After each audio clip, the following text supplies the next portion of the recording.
It's a nice night, huh? It's too beautiful to waste indoors. Oh, I'd almost forgotten how silent the nights can be here. I'd almost forgotten so many things that happened here. Well, 6 years is a long time to be away. Well, I had to have an Eastern education or Father wouldn't have been happy. I say, dear boy, haven't you noticed how terribly cultured I've become? Well, no, actually, I've been too busy noticing how you've grown up. And how you have grown up. You're still sweet, little Joe. Just as sweet as I remembered you. Oh, look! Look, there's the North Star. I studied astronomy in school, I'll have you know. Well, I think that's fabulous. You can help us navigate in case we get lost. Jed, that Laurie of yours is sure a lovely gal. Daughter any father be proud of. Well, I don't mind telling you, Ben. I was scared to death when she got off that stagecoach yesterday. You know, it suddenly hit me that maybe after all those years in Boston, she might not like it out here anymore. You know, her grandmother never stopped thinking of me as some sort of savage Westerner. Well, aren't you? Well, anyway, Laurie's back. It's as if she'd never left. You know, Ben, during those last years when Mildred was so sick, she worried about how Laurie would get along after she was gone. You did the right thing sending her off to school like that. I also remember how high a value Mildred placed on education. Yes, I guess she would be proud of her. Everybody seems to take to Laurie, don't they, Ben? Yeah, including my little brother Joe, if I can read the signs. Listen, Hoss, your little brother's not so little anymore. Matter of fact, I wouldn't mind having him in my family. Well, who knows?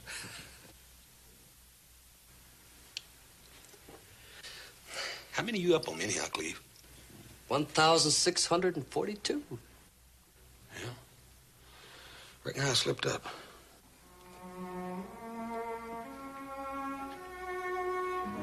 Oh, I just can't get over this beautiful sky and the fragrance of those pines. Yeah. A girl could lose her mind on a night like this. Especially with a handsome young escort like you. Well, thank you very much, ma'am. Now that I'm back, little Joe, I hope that we're going to be seeing a lot of each other. Oh, I hope so, too. I guess we should be getting back to the house. I think you're right.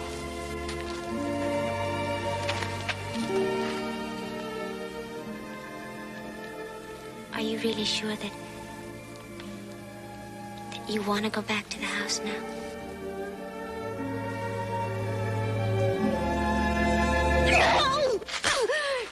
What's the matter with you? Laurie, what's the matter? Laurie.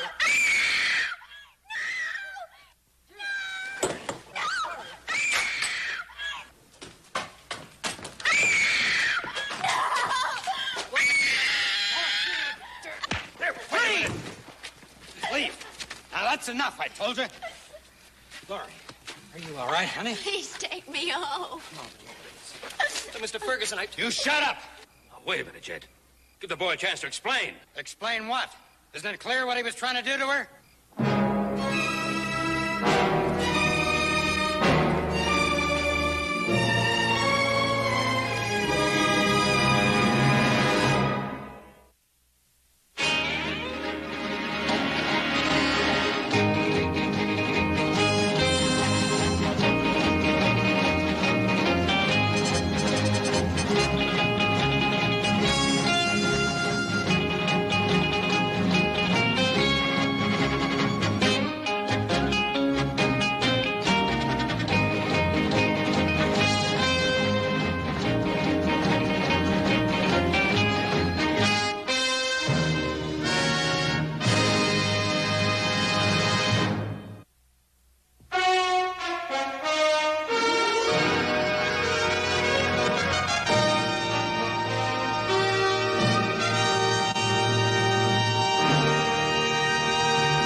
She hasn't come down all morning, Pa? 6 years we've been waiting for her to come home. And now this.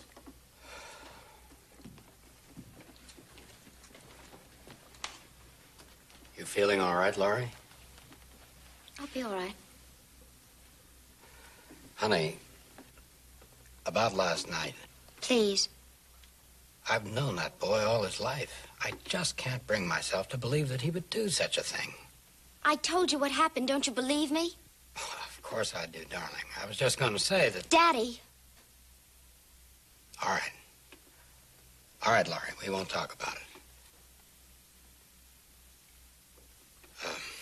Why don't you have something to eat?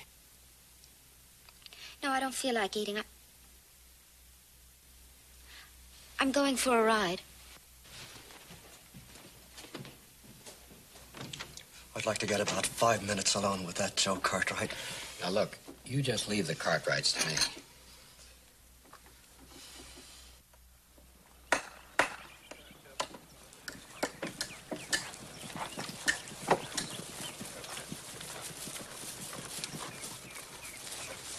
What's going on here, Cleve? What are you doing?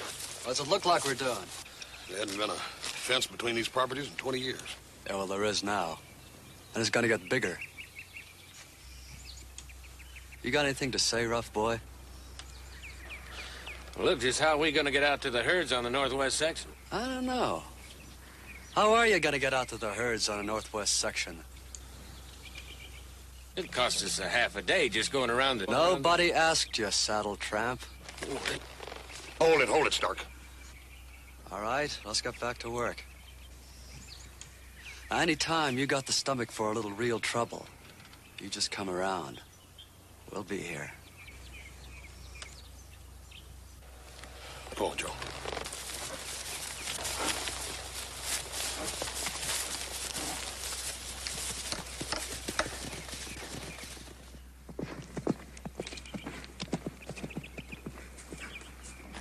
Hello, Jed. Just coming over to see you, Ben. Well, good. Jed, you know, this talk about fences and all that, why, we've been friends for such a long time. That friendship is over, Ben. I just wanted you to know that I'm of no mind to see any violence. Well, of course, nobody wants to see any violence, but... Whether there is violence is entirely up to you. Up to me? You and your family. You respect that fence, there won't be any trouble. Otherwise... Look, Jed, I don't know what you and I are doing talking about fences. Why, look, about last night... The fence stays, Ben. Don't cross it.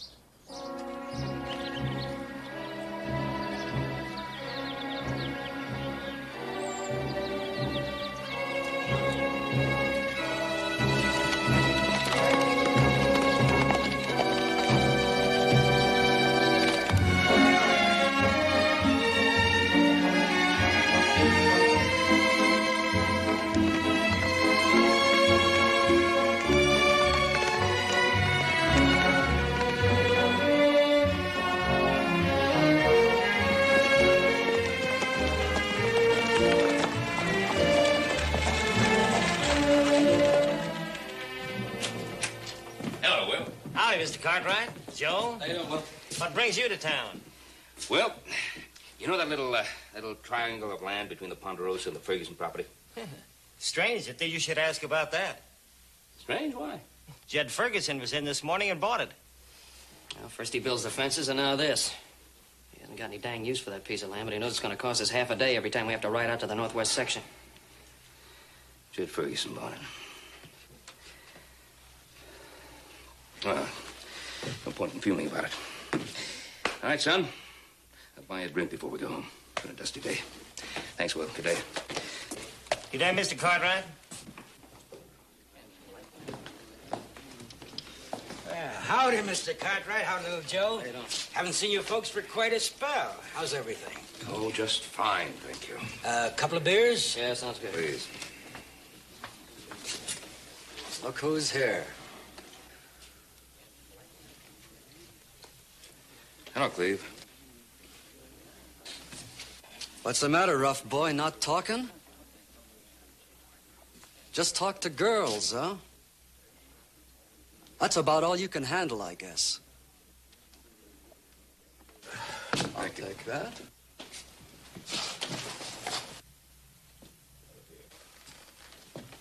Another beer, please. Oh, is this supposed to be for Rough Boy here? If you mean little Joe, that's who I drew it for. I beg your pardon. How impolite of me. Here. I'm sorry, Rough Boy. Wasn't that clumsy of me?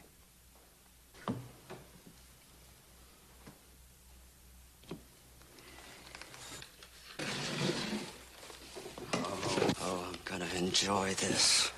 Now, just a minute, fellas. Mr. Cartwright, can't you do something?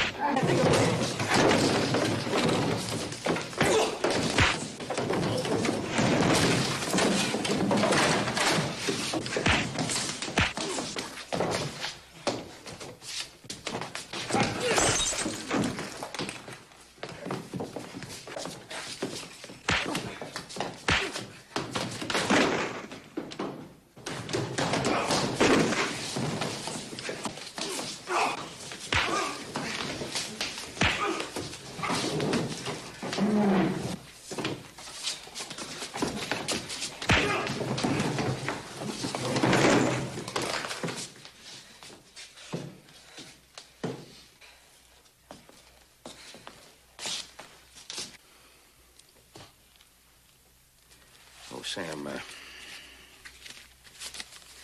that ought to take care of the drinks and the damage. Joseph, let's go. Cleve! Didn't I tell you to stay away from the Cartwrights? To leave things to me? But no, you had to go and pick a fight. I couldn't help it, Pa. When I saw them come in, and that cocky little Joe acting as if nothing had ever happened. Good morning, everybody. Morning, Laurie. I better get started breaking in that new batch of horses, Pa. All right, I'll be out in a minute. Oh, Cleve, it's such a beautiful day. Why don't you come riding with me? I wish I could, sis, but I've got work to do. I heard about the fight. It was all on account of me, wasn't it? No, it had nothing to do with you. Just something personal between me and little Joe. Those Cartwrights, they think they run everything. But they're gonna find out fast that they don't. Well, I'll just bet that little Joe looks a lot worse than you do. Yeah.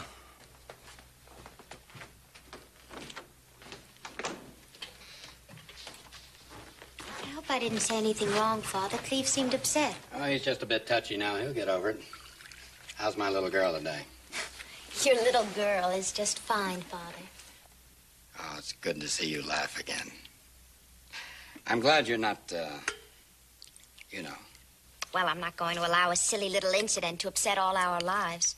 Well, I don't want my little girl to think about it. Not ever. We'll settle that account in our own way, Cleve and I. All right, Daddy. Laurie, I'm sure you know as well as I do that the men around here are a different breed from the men you must have met back east. Yes, I found that out in a hurry. You're a very pretty girl. Lots of men are going to be after you, and, well, all I'm trying to say is be careful, dear. Don't, well, you know, don't encourage them.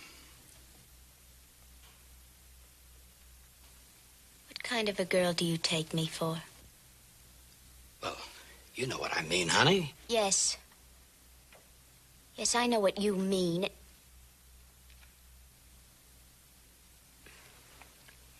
And you don't have to worry, Daddy. You know, your mother, God rest her, was a gentle, sensitive woman. And I know she would have wanted me to. No. Don't you talk about my mother. Laurie, I'm just trying to tell you that... No. No, I don't want to hear you talk about my mother. Laurie, where are you going? I'm going for a ride. No, honey. Honey, I'm sorry. I shouldn't have talked the way I did about it. I don't want to hear any more about it.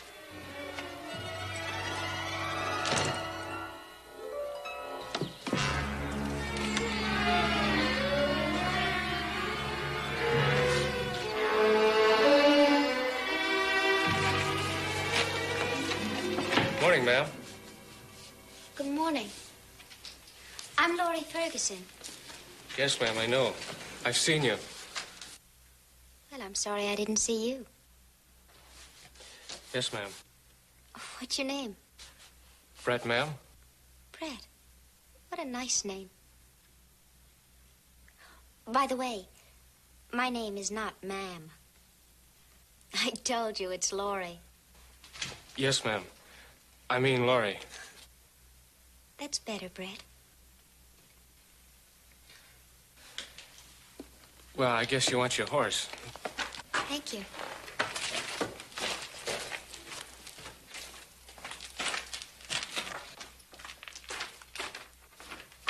Sure is a fine-looking horse, ma'am.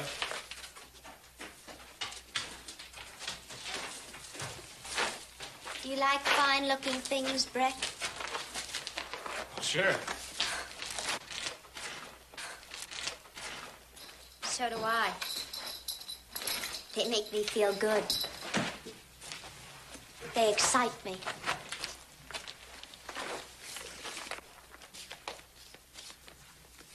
What do you do with them, Brett? I don't know what you mean, ma'am. Laurie. I mean Laurie. I mean, is that all you do?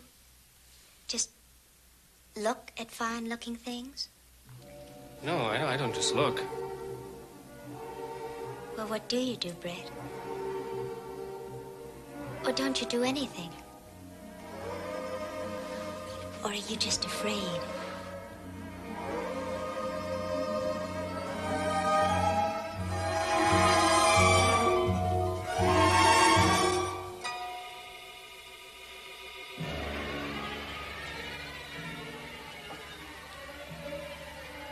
Did you like that, Brett? Did you enjoy kissing me? Yes, ma'am. I sure...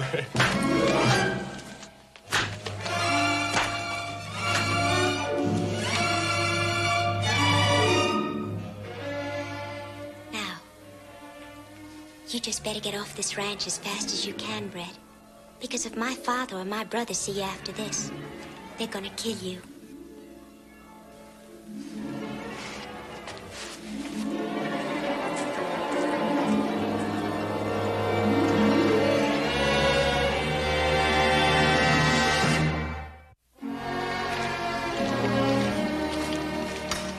Oh, well, Mr. Cartwright. Look, Brandon in this hot weather's going to be bad enough. Why do we have to take the long way around to that northwest section?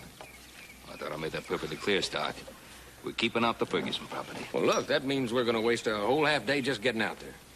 Well, then I guess you'd better get moving, huh? All loaded, Stark.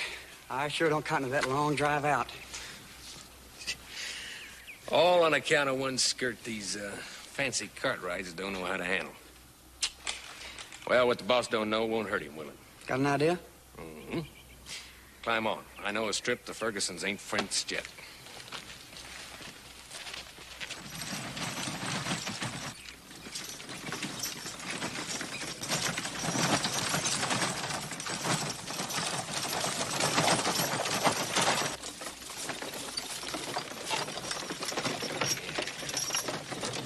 Turn off those trees up there. Are you sure you know what you're doing, Stark? Oh, yeah, we won't have any trouble. Ferguson's got no reason to be out this way. I'd sure like to run into that skirt out here, though. I know how to handle her.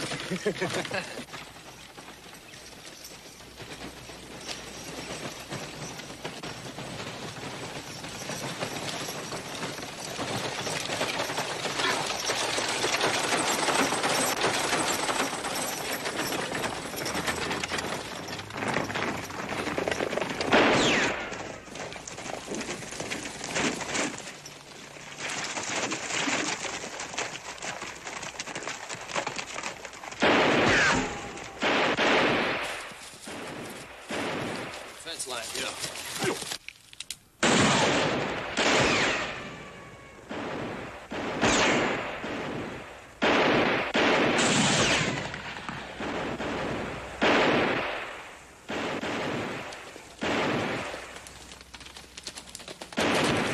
Hold your fire!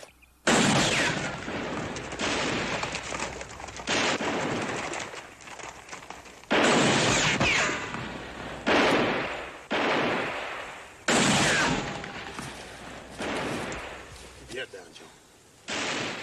You have to stop this before somebody gets killed. You got any ideas? Yeah, you just keep them occupied.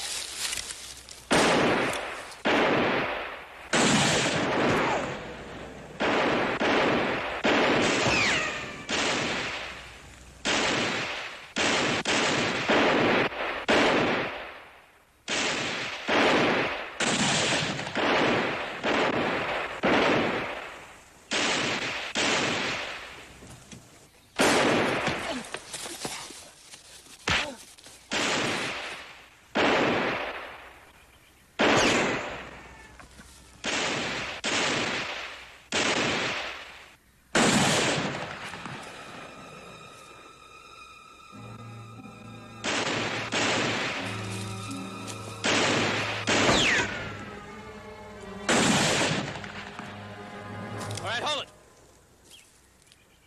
Throw your guns out in front of you. I said throw them out in front of you. Goes for your pistol, too, Cleve.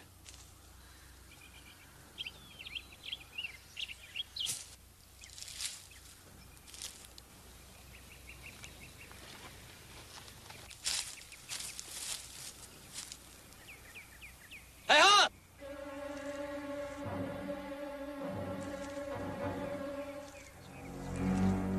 Horsey, all right? Yeah, I'm all right.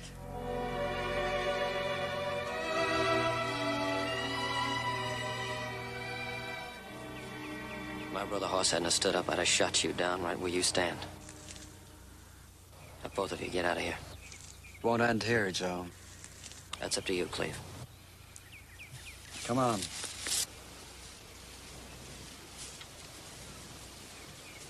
Let's get moving. Hey, Stark! Yeah. Where do you think you're going with that wagon? Start the Brandon. You're on Ferguson property. We're just taking a little shortcut. This part ain't fenced off anyway. You turn that wagon around. I catch you on Ferguson land again, you pick up your time and keep moving.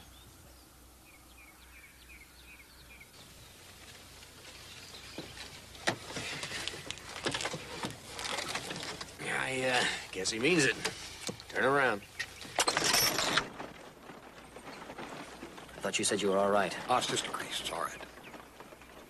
Come on, let's get home. Yeah.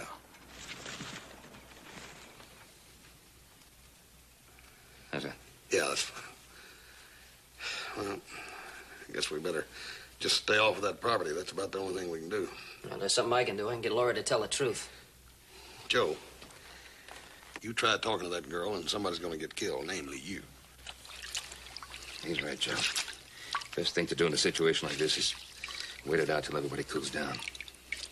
Look, pal, Lori goes riding every morning. If I could just go out there and talk to her, I could get the whole thing cleared up.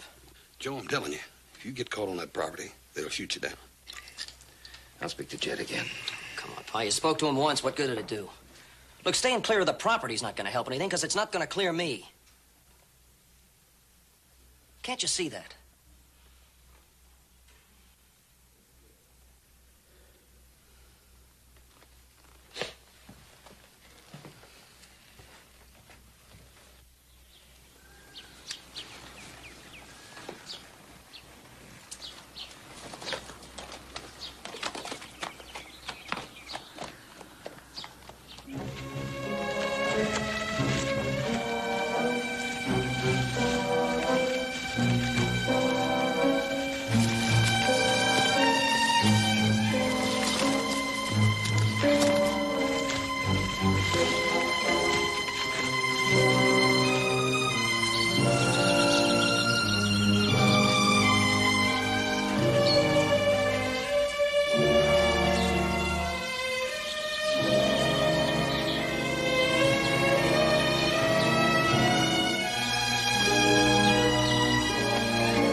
Laurie, I want to talk to you. So that's what you were waiting here for? Yeah, that's right. I think it's about time we got this whole thing settled. There's nothing to settle. Aren't you going to help me down off this horse? Well, in order to do that, I'd have to cross this fence your family built. You're not going to worry about a silly little fence, are you? Look, Laurie, my brother Hoss was almost killed yesterday because of this fence, and so was your own brother Cleve. And you know the reason why. I don't know what you're talking about. You know exactly what I'm talking about. Now, you're gonna have to tell your father the truth. The truth? The truth about what happened between you and me at the Ponderosa. Look, your father's a reasonable man. If you just explain to him it was an accident, that your dress was torn by mistake, I'm sure that... You mean you want me to lie? Lie? That's not how it happened, little Joe. Why are you doing this to me? Look, Laurie, I don't... Don't touch me! Don't you touch me!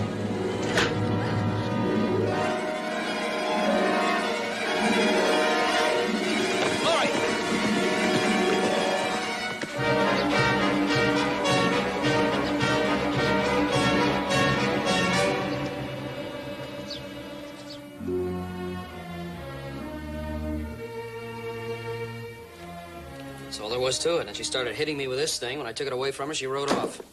Pa, if you'd just quit lying, this whole thing could be solved in a jiffy. I don't know if she's lying. Oh, Pa, you don't think that I really had... No, of course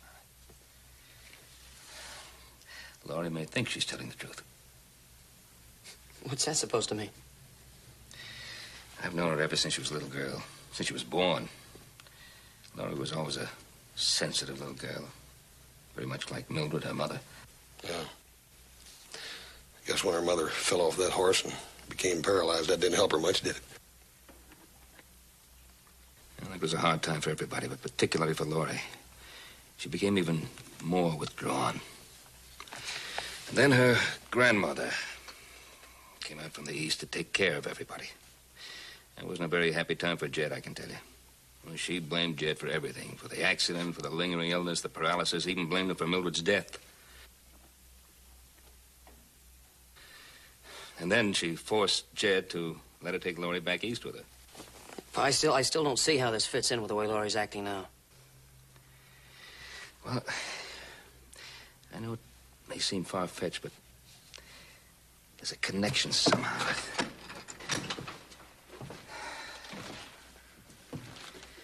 And look, a person is caught between two opposing forces. On the one hand, there's Laurie's father. Now, Laurie loves her father, we know that. On the other hand, there's Laurie's grandmother. And she hates Jed. We know that. And there's no telling what her grandmother could have said to Laurie to change her, because that girl has changed. Something is eating away at her.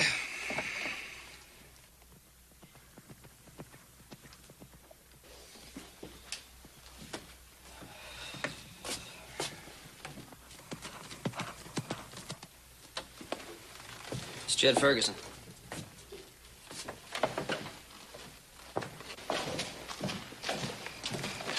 Jed?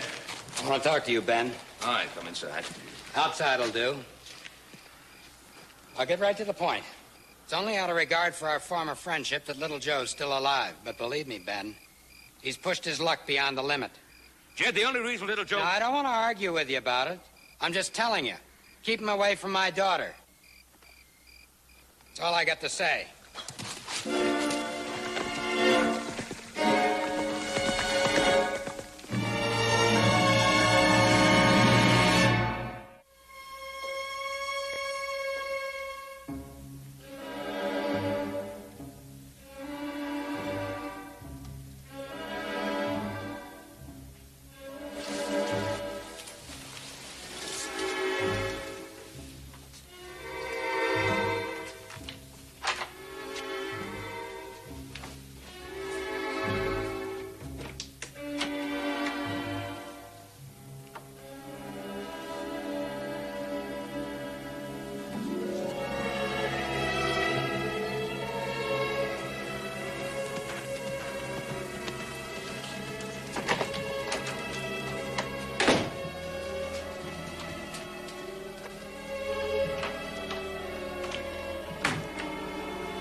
saw your light.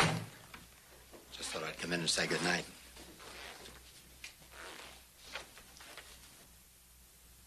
Is everything all right, Daddy? Yes. Yes, I just had some business to take care of. Laurie, Yes? the picture of your mother by my bed, it's missing. Missing? Yes. Do you know anything about it? No.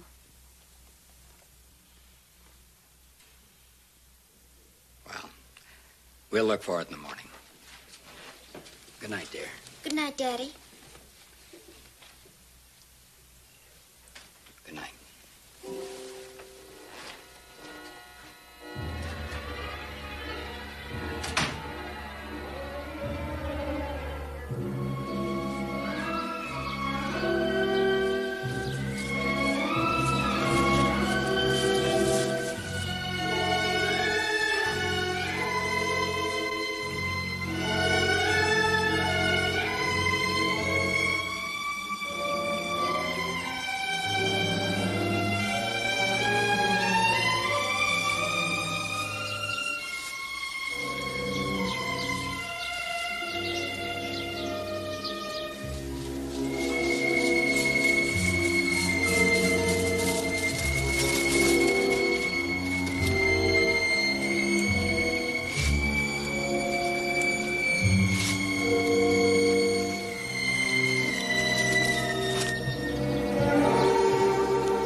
Yeah, you look about as cool as that grass you're sitting in.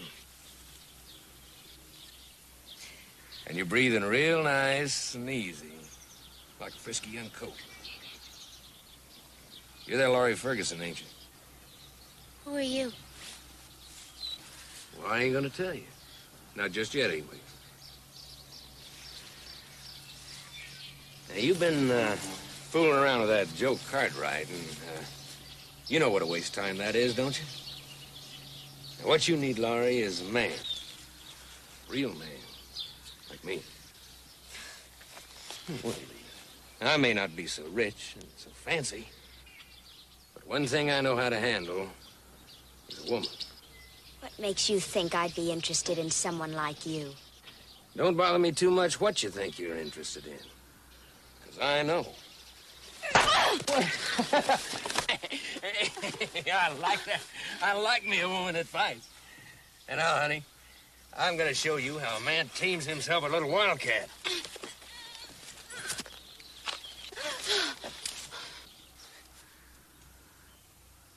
Well, now I know you and me are going to be good friends. Because we're going to have... Let's go take a look.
Laurie! Laurie!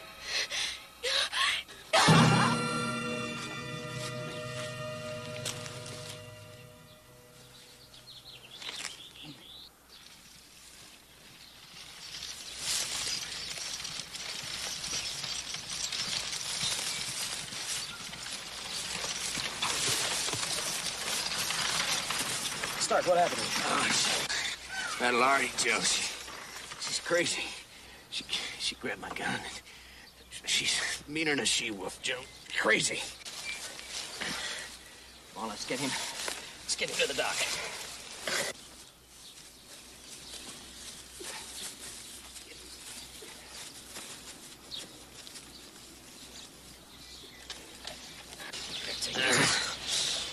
I'm gonna go over and try to talk some sense into Mr. Ferguson. Now, don't go messing around, Joe. This here's work for the sheriff. You just get him to the dock as quick as you can.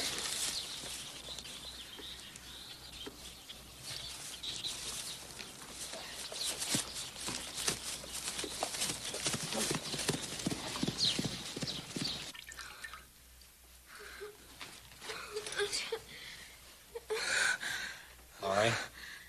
Laurie, honey, please tell me what happened.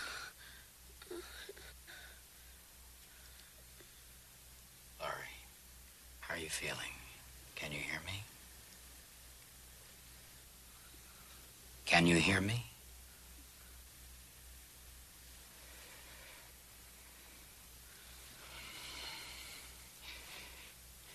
You rest quiet, child. I'll be right back.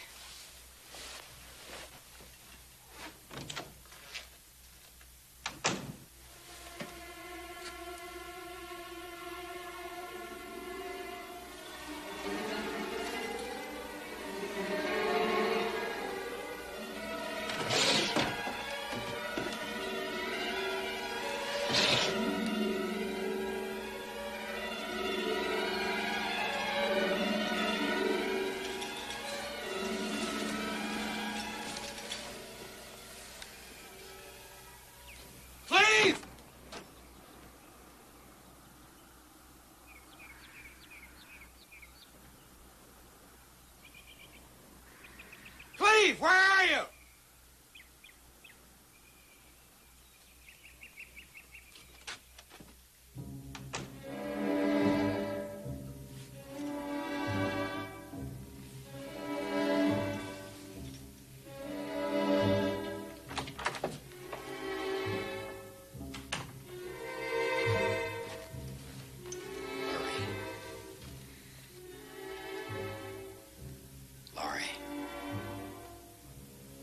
I'm going into town to get the doctor.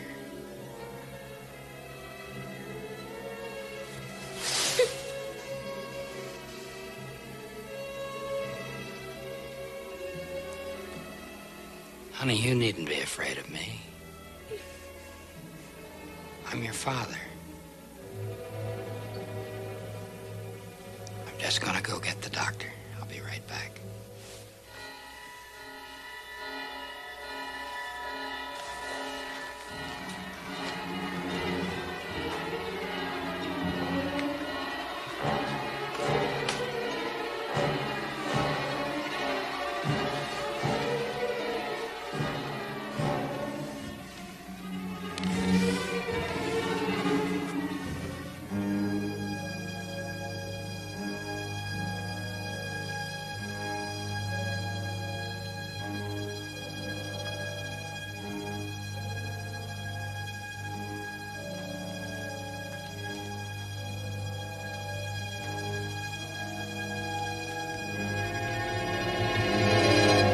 To get the doctor, are you?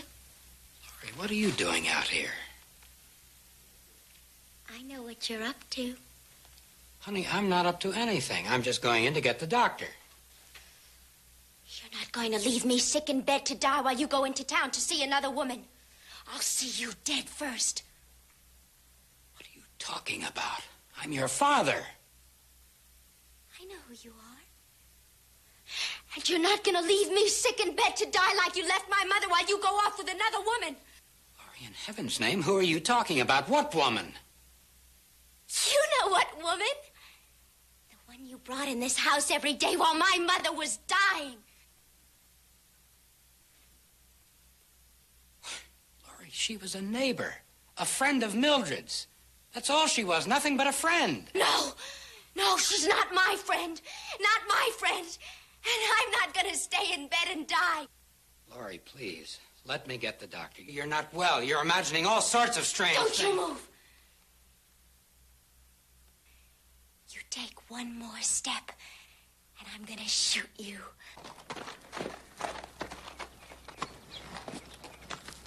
Laurie, please listen to me.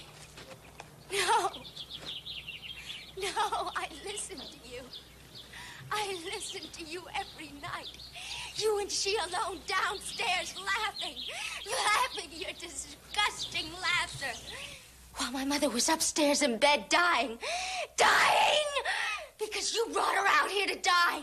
To die among savages. Savages. Savages like you. No, Laurie, I loved her. I loved your mother. You loved her? And that other woman? That friend? That's all she was. A friend. She was a good friend of your mother's as well as mine. No, you're lying! You're lying! She was your lover. She was your lover. Is that what she told you, Laurie? What are you doing here? What do you want? Is that what she made you believe, your grandmother? Go away! Go away! Don't come any nearer! Be careful, little Joe.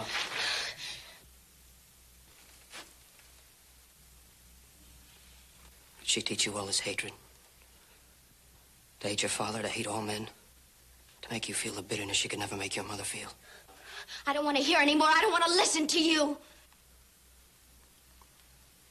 Laurie, give me the gun. Don't move. Don't touch me. You come any closer and I'll shoot you. Laurie, what are you afraid of? He killed her.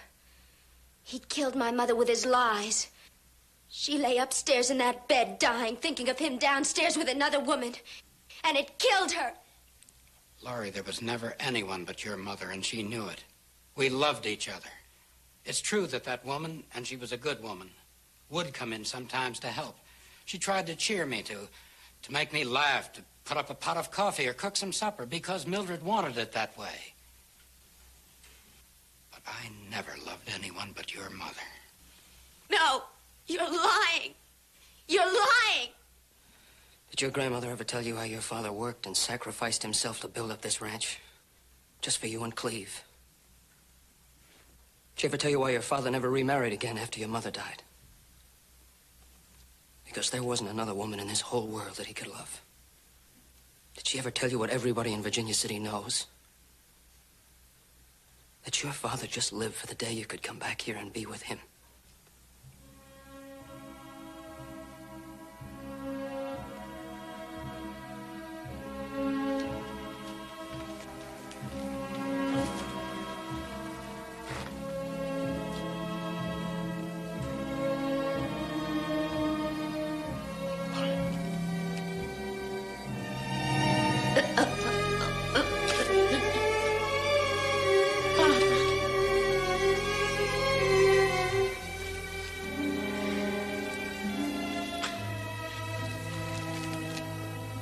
Little Joe, help me. Please help me. Laurie, your father loves you so much. Give him a chance to help you.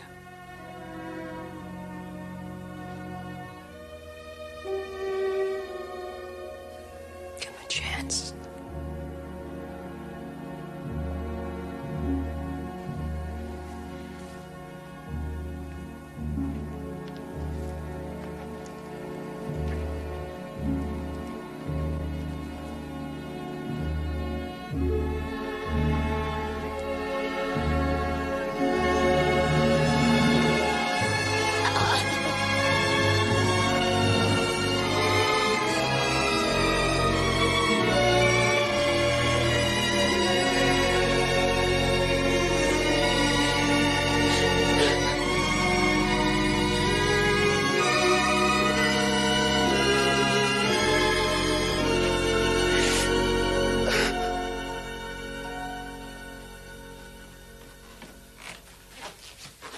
Gave it to me to put back in my wall again.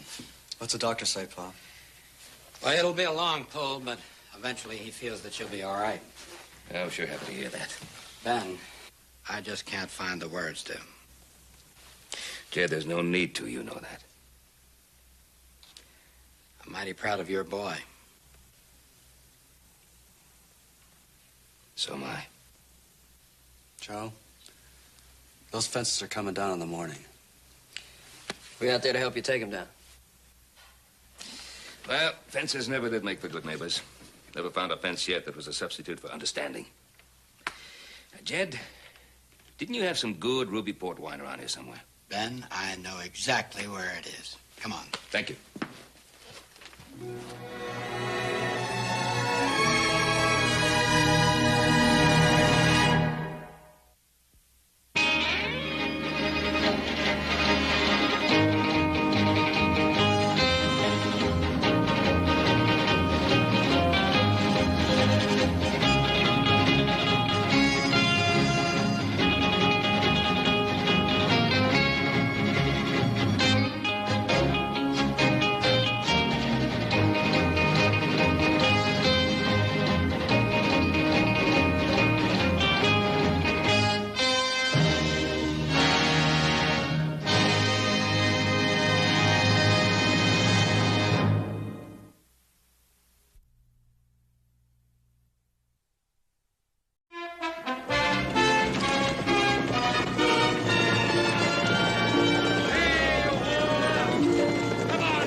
What seems to be the matter, sir? You know dang well what the matter is. I've been chasing you and that highfalutin granddaughter of yours with that warrant and them bills through 3 counties. Now, you're going to pay every penny of them bills you left behind, or you're going to spend the next 50 years in the calaboose.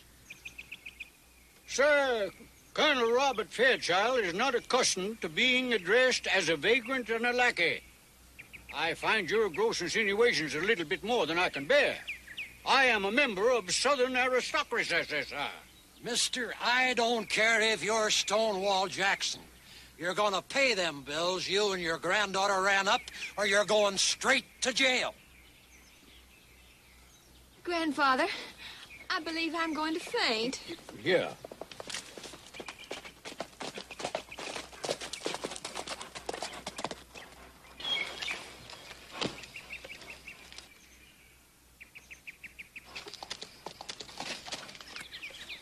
Oh, what seems to be the trouble? Who might you be? Oh, I happen to be a friend of Colonel Fairchild's and his granddaughter. Well, let's hope you're a good enough friend to bail them out, because if you ain't, they're going with me to jail. What's the amount? $122.68 exactly. I believe that this will cover it. Oh?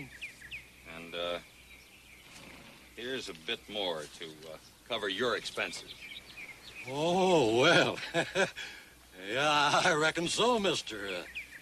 Hey, Colonel, you got some mighty good friends. Yeah, and rich, too. Well, I thank you a lot, mister, and so long. So long.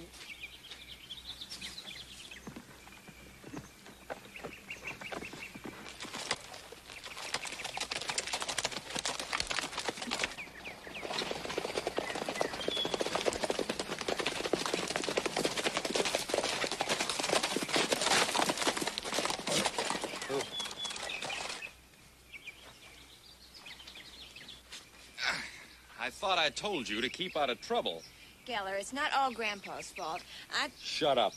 Oh, come on now, Jack, my boy. You can't possibly be inferring that Colonel Robert Fairchild is... Don't try that corn-pone charm on me, you old fraud.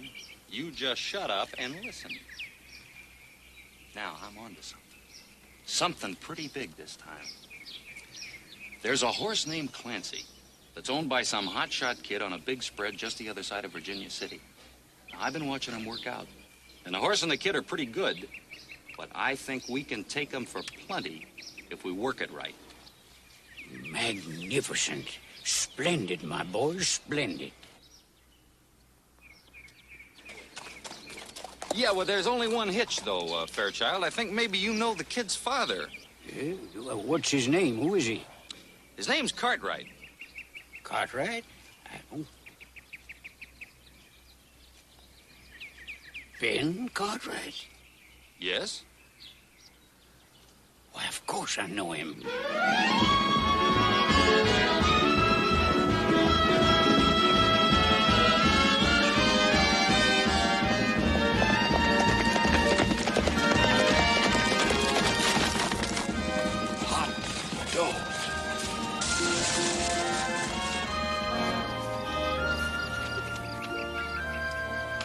was sure a good ride, Joe. Real good ride. Fastest mile I ever saw a horse run, Joe. Well, if I could just get something to run him against, I think his horse would beat anybody.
Yes, sir.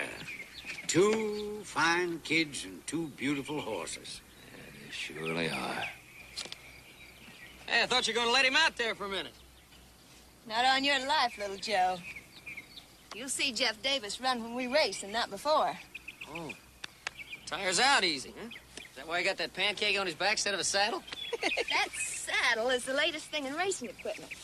Standard in all Eastern races now. Well, maybe, but I still don't see how you ride with your knees up around your chin. You'll see when we race. That is, if you'll ever get the gumption to race your Clancy against my Jeff Davis. What do you think, Clarence? Come on. You know, that horse of Little Joe's, Clancy.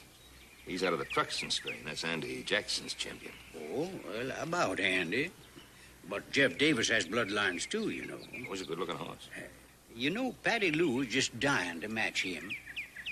And maybe Clancy there might be just the horse to find out how good Jeff Davis really is. Well, we could find out that way, I tell you. Yeah, a race between them mightn't be a bad idea. Hey, that's a good horse. Thank you. Going pretty good. You got it, Patty Lou?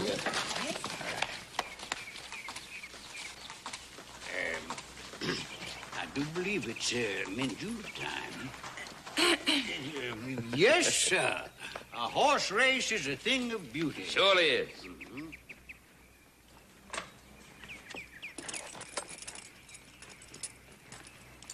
Hey, Patty Lou.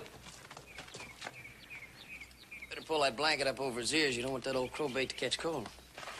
Little Joe, go walk under a snake's belly.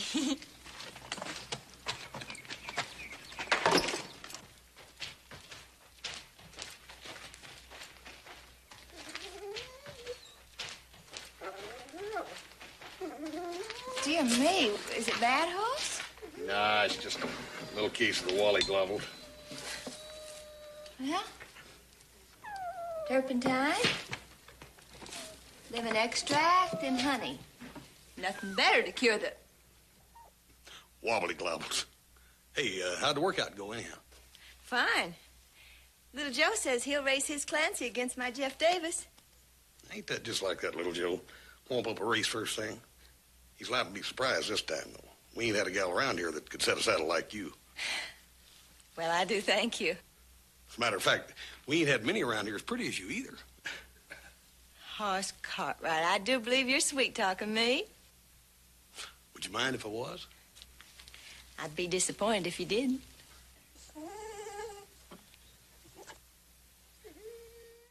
Sorry, fellas, it looks like another winner.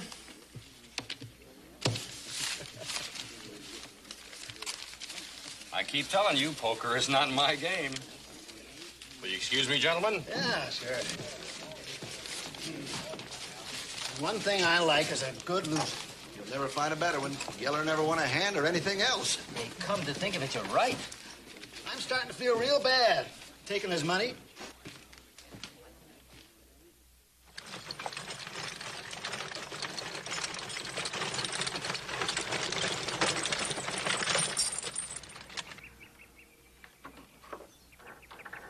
Yeller? There's enough food in there for a week. Is everything shaping up, Governor? Just keep this horse in condition. When the time comes, I'll let you know. I was just going to give him his morning workout. Give me a leg up, will you, Governor?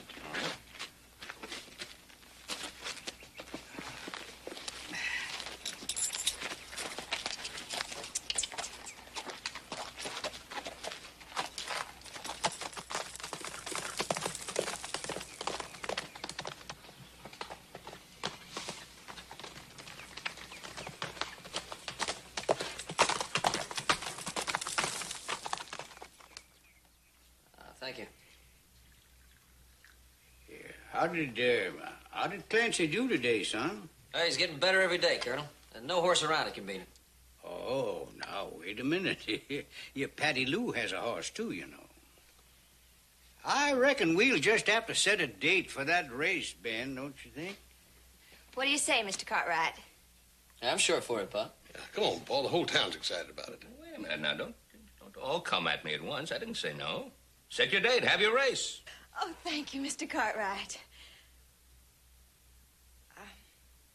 It is all right with you, isn't it, Grandfather? Why, of course, my dear. Yeah, what harm can come of good, clean fun?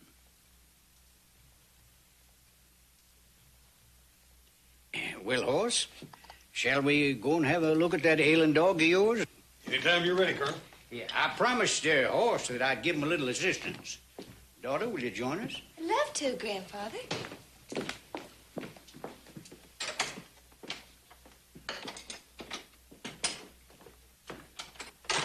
Oh, that Colonel. Race horses, sick dogs. I guess he's an authority on just about everything. Yes, he's quite a man. He had a lovely wife. Big plantation. Acres of most beautiful bluegrass. So what happened? I don't know. I don't know if anything happened. I don't like to ask him. I just have a feeling he's lost it all.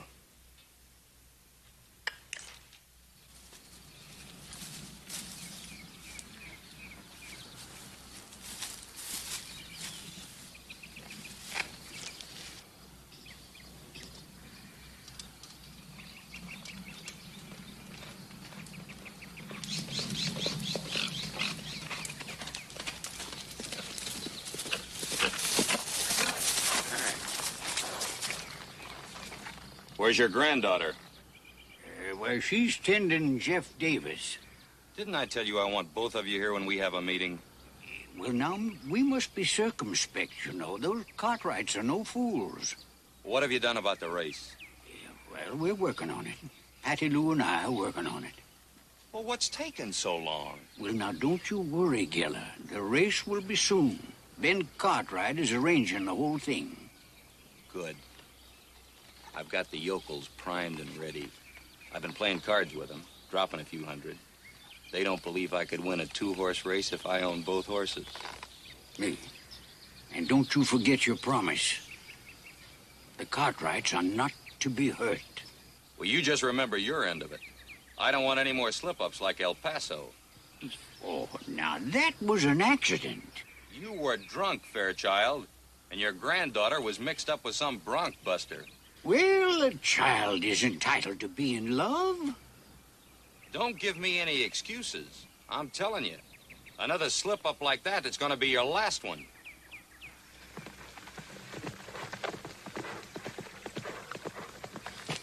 And some people you like, and some people you don't like.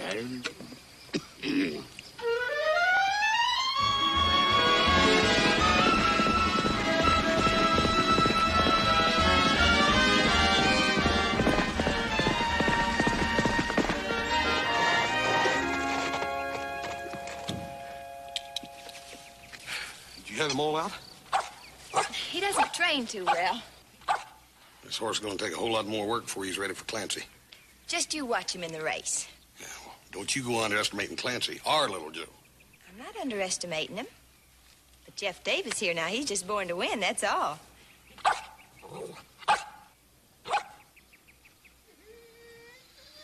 Looks like you made a friend there. We did help her to get well, didn't we, Hoss? Yeah. Patty Lou, about this race. I sure wouldn't want to see you get hurt. Hoss, that's the sweetest thing. You know, you and your brother and your pa, you've become very dear to me. You know that? Well, I tell you, we sort of took a fancy to you and your grandpa, too.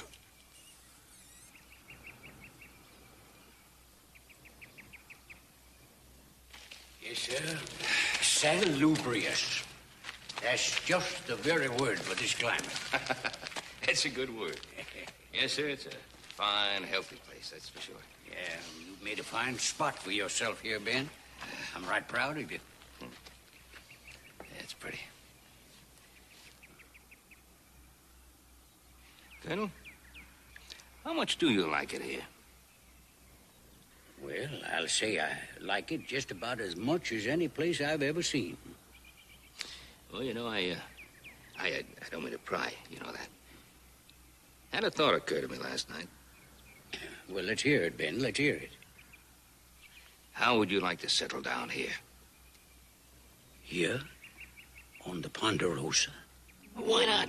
There's all the room in the world for everybody and then some. Got a fine cabin the other side of Northeast Pasture where you could settle down there and raise your thoroughbred horses and make yourself a good life. A fine life. Well, Ben, that's it. That's right kind of you to offer us a home and a place to settle down. Well, I've never forgotten what you did for Horse's mother and me. When we were on our way out here, she was so sick and had no money, no friends, until you and your wife. Yes, I remember. But, Ben, I think maybe I ought to talk it over with Patty Lou first. You see, we were considering San Francisco and forgetting all about the horse race. And, Ben, I just don't know how to thank you. Well, I do know how you can thank me. By accepting the offer. And anyway, you're not going to wiggle out of that horse race. Little Joe would race you from here to San Francisco. Good. Talk to Patty, though. Yes, I'll do that, Ben. I'll do that.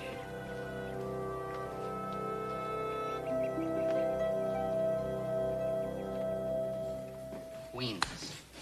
Queen. I don't know why I can't win just one hand. I'm sorry, fellas. You're lucky, O'Leary.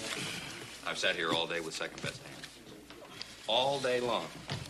Gentlemen, how you doing, Joe? Hey, Joe. Not too bad. How about you? Hey, you all going to the race? Wouldn't miss it. You, wouldn't care to lay a little bet, would you? You gonna daylight that Tennessee horse, or you want to lay some odds, or what? Did you say a Tennessee horse? Yeah, Tennessee running horse.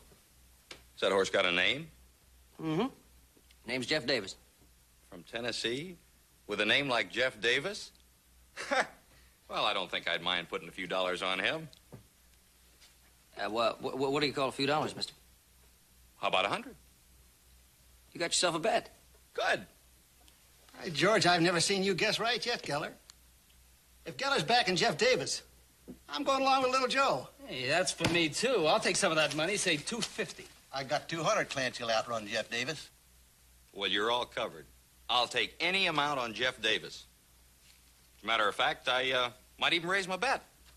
But then I don't figure you got much cash behind you. Yeah, well, I got enough to take you on, mister. How about 5,000?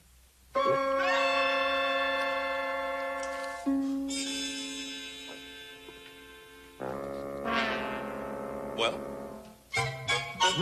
Oh. Sure. Sure, you got yourself a bet.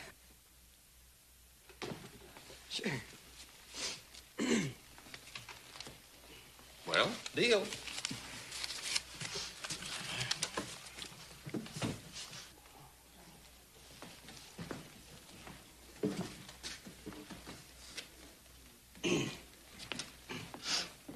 Oh, what's the matter, Sonny? You want to back out of the bet?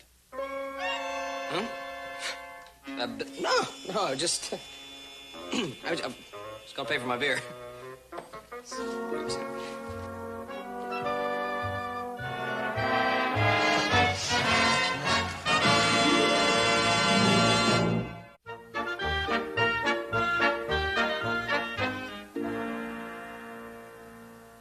$5,000. $5,000? Is that what you call a friendly horse race?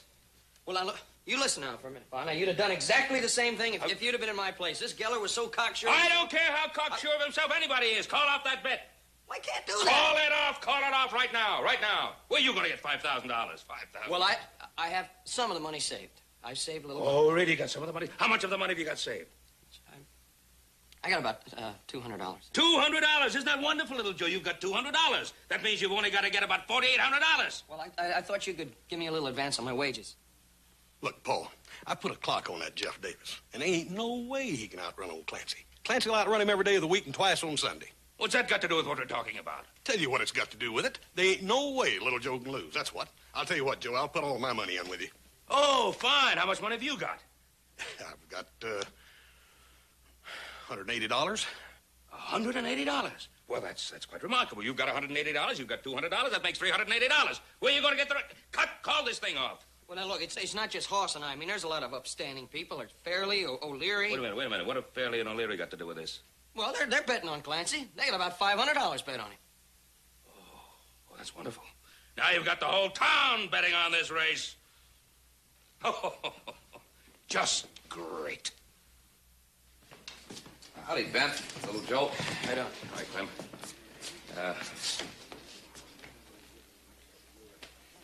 Clem, you come along with us, huh? Excuse me, fellas. Hey, Ben, good to see you. This here's Jack Geller. Geller? Mr. Cartwright, maybe now we can do some real business. I think the business you have is with my son here. He doesn't back out of things, does he? No, he doesn't back out of things. It's $5,000 here. You can count it and hold the bet. The other party's ready to put up. Here's my 5,000. Well, O'Leary, I understand you and the boys are backing Clancy and Little Joe. Is that right? Well, we just want to get in on a good thing. We figure little Joe will win by a mile. Yeah, I think he can just do that. If you feel that way, how about doubling the bet? Well, $5,000 bet is fine with me, thank you. Well, what's the matter? Don't you think the horse is any good?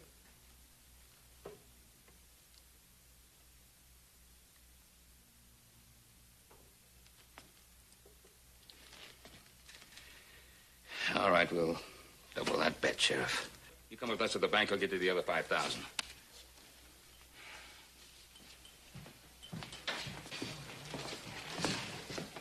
Let that be a lesson to you. Let it be a lesson to me.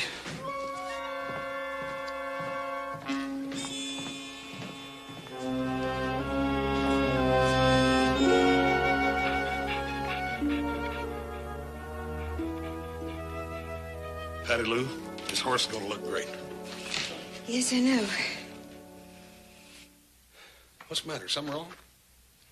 I wish I'd never gotten little Joe into this. You heard about all the betting in town, huh? It's all my fault. Oh, it ain't. Little Joe and Paul are both big boys. Besides, Little Joe figures he's going to beat you anyhow. But he hasn't got a chance. I wouldn't be too sure about that unless you got some idea of making old Jeff Davis sprout wings or something. Did your grandpa mention to you the proposition that Paul made him about you two staying here on the Ponderosa with us? Yes.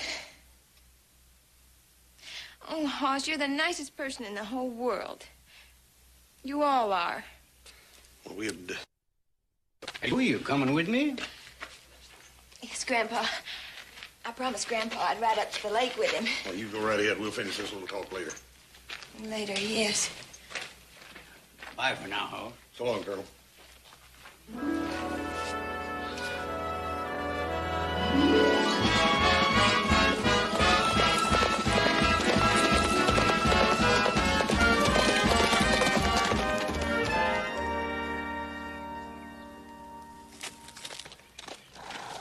It's the one that they call him Lightning, Governor. He was great today. Just so he's that way tomorrow for the race. He will be. All right, let's get back to the barn. Give that die time to set up.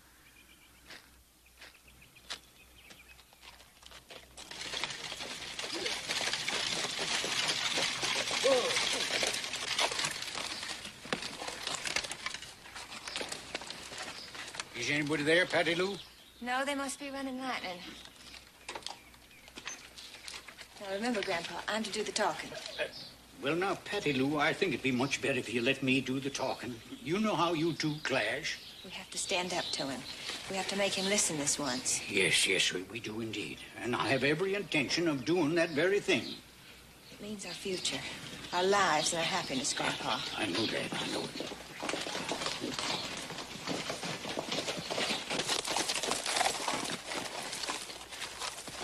Archer, get the dye. I want you to put the dye on that horse now, Fairchild, so it'll look more natural by tomorrow. Just a minute, Giller. My granddaughter and I wish to consult with you. Hey, Snowden, get a blanket on that horse and cool him off. Sure, Governor. Grandfather and I have something to discuss with you. Yes. Well, now, the only thing we've got to discuss is that dye job on Lightning. You better make sure it's a good one, because I don't want anybody to suspect that he's not Jeff Davis. Yes, well, I'll do that, of course, but... And you, Patty Lou, you get up on top tomorrow, and you stay there. Grandfather and I want to call off the race. You want a what? You can call off the bet. You wouldn't lose anything. Well, you've already lost something. Your silly southern cracker mind. Now, hold on, Geller. We've got a bit of news. The Cartwrights have asked us to stay at the Ponderosa. That's right. They want us to settle down and maybe raise a few colts out of Jeff Davis and earn an honest living. An honest living? You two? Why, she's nothing but a... Mind what you say about my granddaughter. Oh, I am sorry. I forgot I was talking to a lady. A real southern lady. Geller, don't you see? It's another chance for us. I'm begging you to let us have it. Well, you only get one chance in this life, and you had yours a long time ago. One more chance, please. Before it's too late. Listen. You and him, you had your plantation, and you had your mint tulips, and you had your big society balls. But you had them all, and you threw them away. Well, now it's my turn. I'm top dog. Everything I got is bet on that race tomorrow, and if you think I'm going to throw that away for a couple of silly frauds trying to go straight... Geller, I'm warning you. You can't make me race. Oh, I can't I? There've been too many races, Patty Lou. Too many towns you've been thrown out of. What do you think is going to happen when the Cartwrights discover the truth about the old colonel and dear, sweet Patty Lou?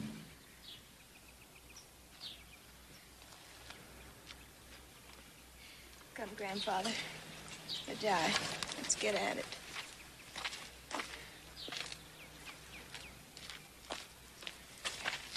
And there's one more thing. If you two try anything tomorrow, I'll see to it that there isn't one live Cartwright left to collect a bet. Is that clear?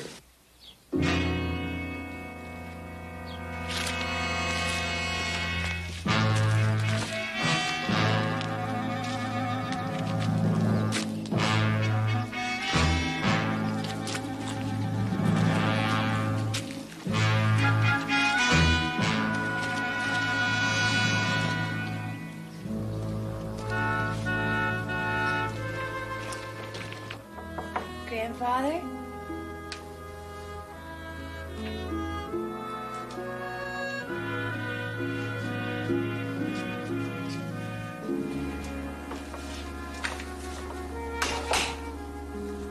Oh, Grandpa. I couldn't help it, honey. I couldn't help it. They were asking for you earlier. Will you tell him that the colonel is indisposed? Yes, Grandfather, I will. Oh, Patty Lou, what happened to us? Now. Everything's going to be all right, darling. I could have killed Giller for talking to you like that. I could have killed him. Now, don't you fret about what Geller says. I don't even listen to him. I was lacking the courage, or I sure would have killed him. Time will come, Grandpa. Patty Lou, it's all my fault. Yes, Now, it now. is. Yes, it is. My drinking, my gambling. It lost the plantation. Killed your mother, it did. Don't talk like that. It's as much my fault as it is yours. No. We're two of a kind, Grandpa. No. I found Don't Geller. talk like that. I wanted excitement and beautiful clothes and travel. I know. How could I ever be so selfish and foolish to think that I could love a man like Geller? I know, dear, I know. Oh, Grandpa. Oh, no. Don't cry, honey. Don't cry.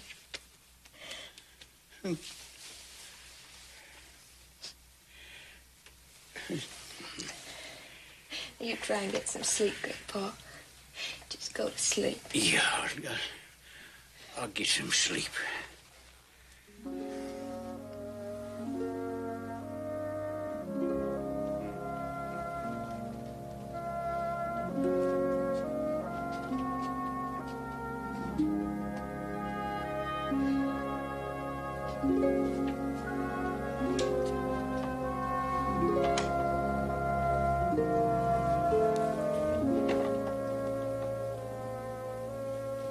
Gramps.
Honey, don't look so unhappy. Grandpa, what if I lose? What if something happens to the Cartwrights because... Now, you leave that to me. But I want you to ride lightning today as you've never ridden before.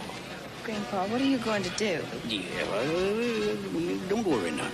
But I will if you don't tell me. Yeah, I assure you it'll be nothing rash.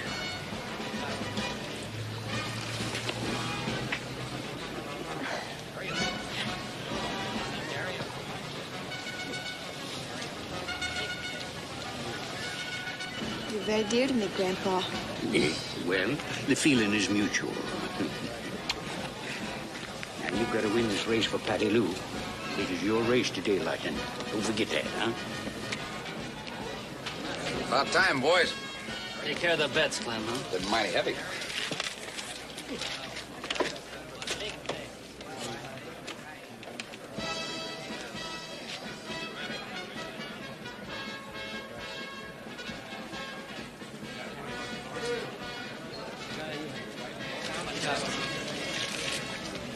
Say there, I've got a lot of money bet on that horse. Mind if I come through the ropes with a closer look?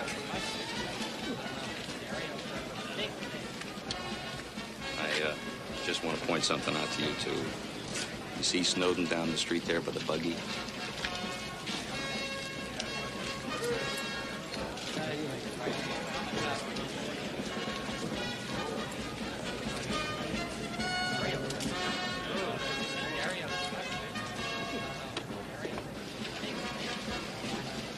got a rifle. And if Joe is first over that finish line, he is going to drop him right under that banner.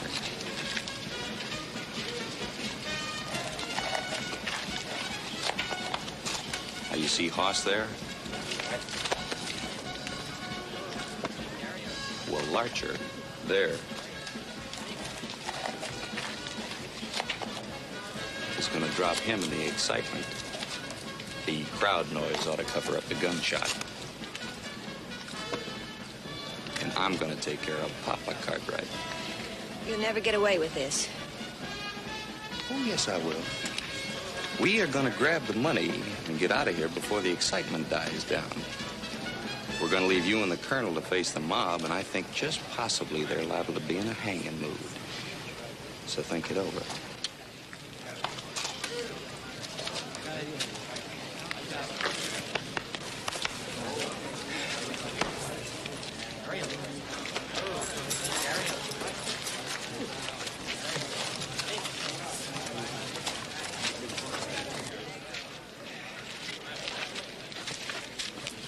Good luck, Cartwright.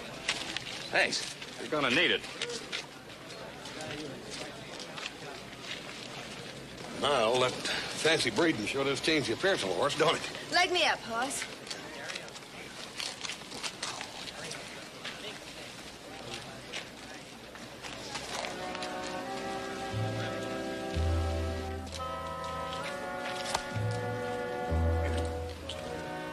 Come on, Hoss, they're waiting for me.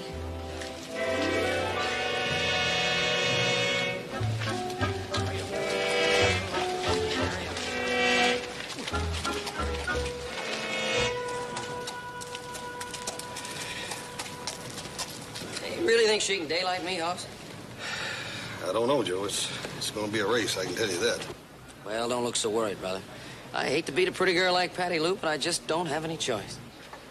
Neither do I, little Joe. I'm afraid I'm really going to have to daylight you. Good luck. Good luck to you, little Joe. Yeah, good luck to both of you. Are you all set? You bet. All set.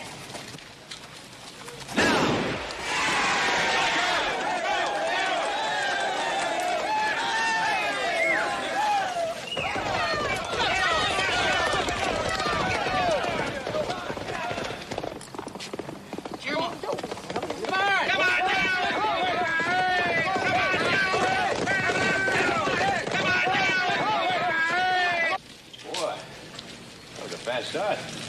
Yeah, sure was. Oh, did you notice how Patty Lou's acting sort of funny, not like her old self? Patty Lou? Yeah. She was nervous with the beginning of the race and all. I think there's more to it than that. Huh? What do you mean? That horse she's riding. He ain't Jeff Davis. What are you talking about? I'm talking about a ringer. That's what I'm talking about. That horse is a lot longer between the stifle and the hock. He's a lot faster. I can tell the way he took off. I couldn't believe that they'd run a ringer in on us. I ain't saying they did, but I ain't saying they didn't either. Dad, Barnett, Patty Lou would have to know about it. She wouldn't let nobody near that horse but me. I'm the only one that ever did take a real good close look at him. Where's the Colonel? He was here just a minute ago. I don't know. I'll take this side. You take this side. We gotta find him.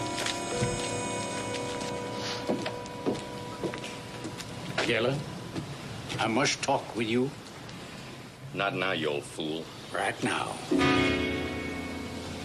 What is this, Fairchild? Yeah, we can't talk here. Around there.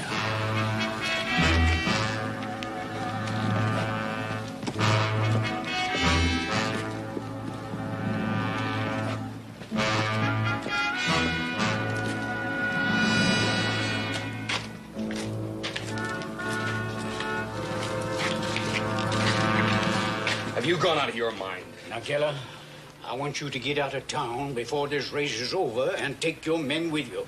I can't go through with it. You're in this up to your ears.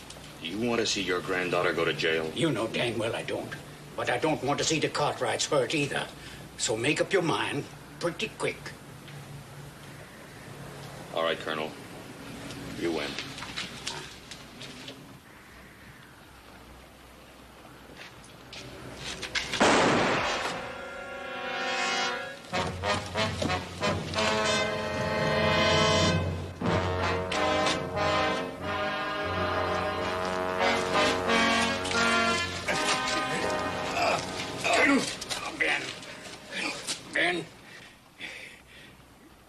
Patty Lou loses, they'll take all the money, and they'll kill you, and Hoss, and little Joe.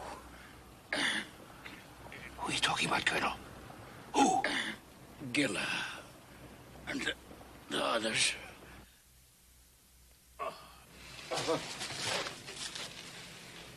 Colonel?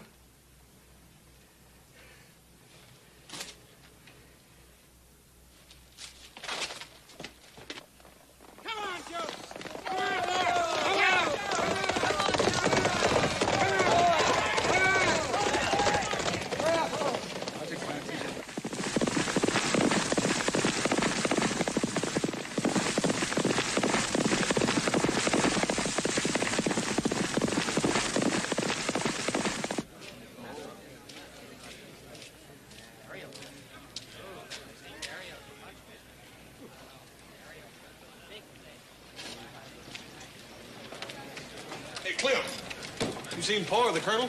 No, I haven't seen him, Hoss.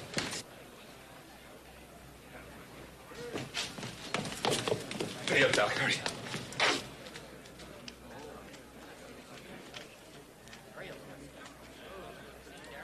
They're coming home. The Gray's still leading by one length.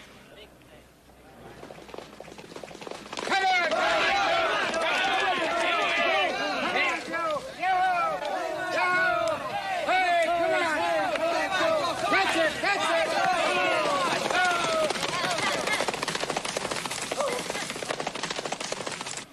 The black is making his move now.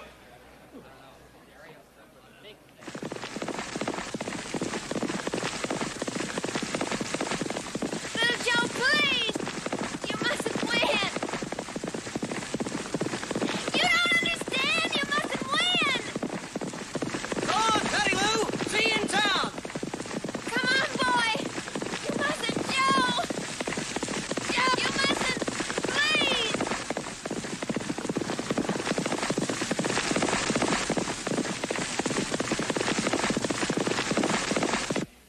The black is passing the Gray now. He's in the lead.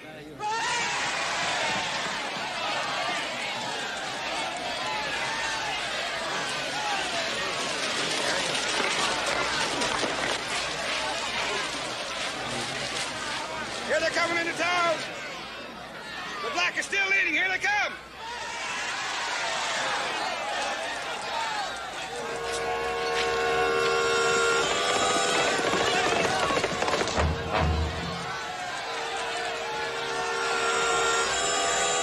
Get her!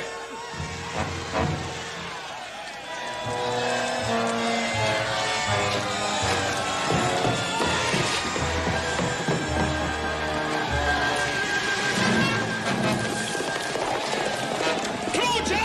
Come on, Joe!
Oh, Colonel, This is a draft in a San Francisco bank in full payment for Jeff Davis and Lighton.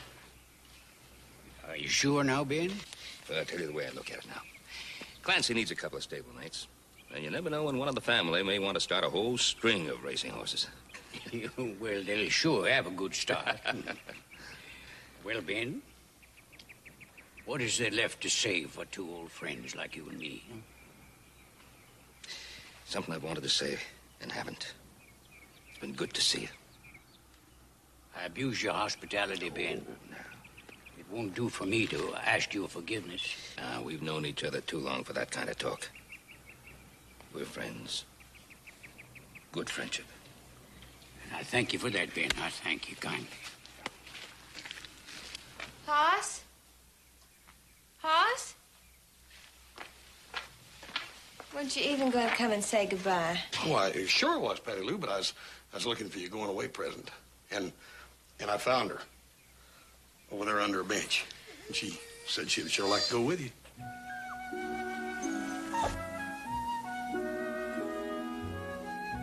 What you want her? Oh, do I?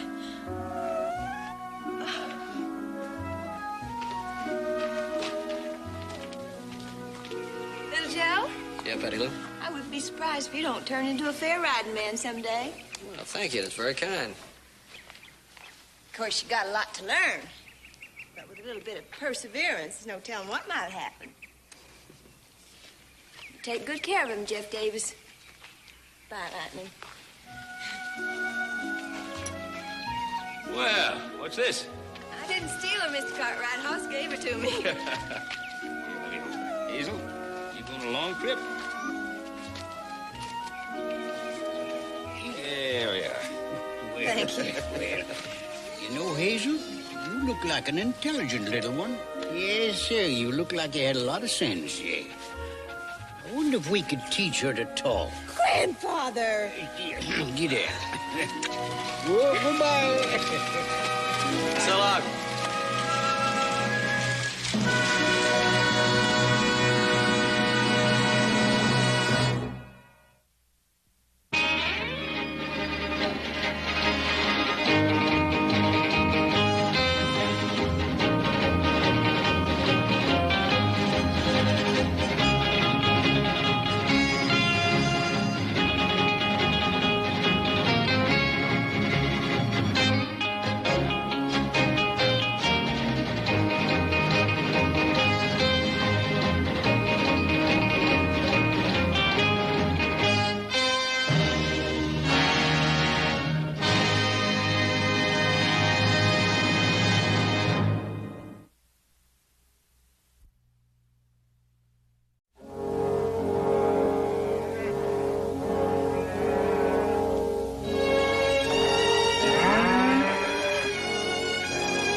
Evening, Dad. Oh, evening. Wind blew sand in my eyes. I'm just resting them for a spell. Everything going all right? Stock has finally gentled down for the night. Listen, why don't you go get a cup of coffee? I'll take your watch for a while. It's my time to stand watch. I'll get the job done. Sure enough. See you back in camp.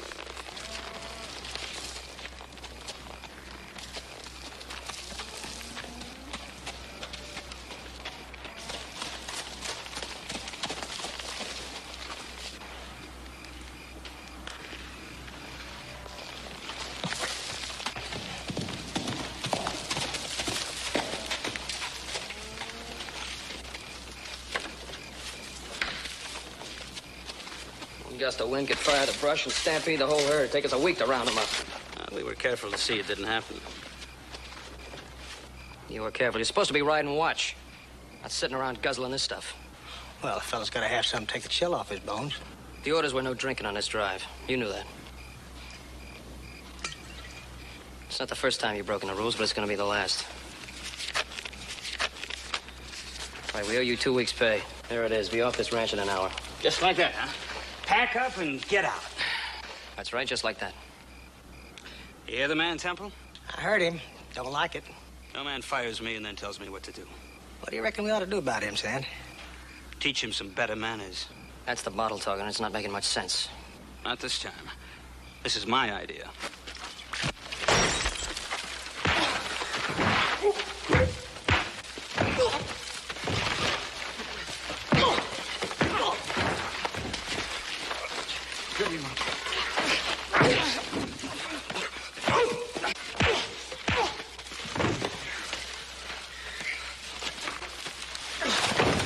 Hold it.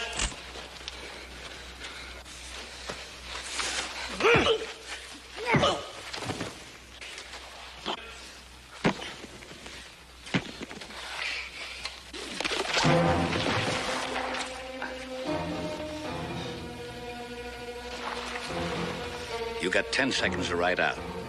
You don't? In 11 seconds, you'll be dead.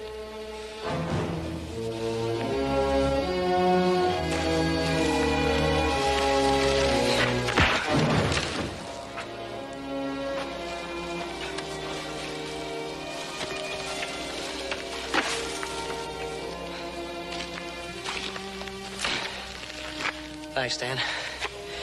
It's one I owe you. You don't owe me anything, boy. You'd have done the same thing for me.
What's the matter, Joe? Can't you get him turned around?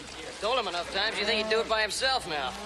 Would you try sweet-talking him, little brother, like you do them gals on Saturday night? Why don't you sweet-talk them? They look a lot more like the gals you dance with on Saturday night.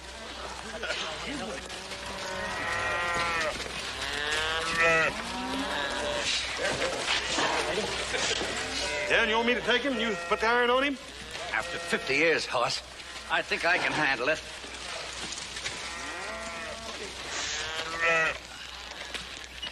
Well, that's the last of the strays. You're doing a real good job, son. That's not finished yet. Well, I'm proud of the way you're handling things. Really am. No, thank you. I don't want to mess up my first chance of being trail boss. Hey, there were a couple of things I wanted to talk to you about. Yeah, oh, sure, whenever you say. Watch that. Look at the way he turns them over, huh? You know, he taught me to do that when I wasn't much older than you. He's been at it a long time.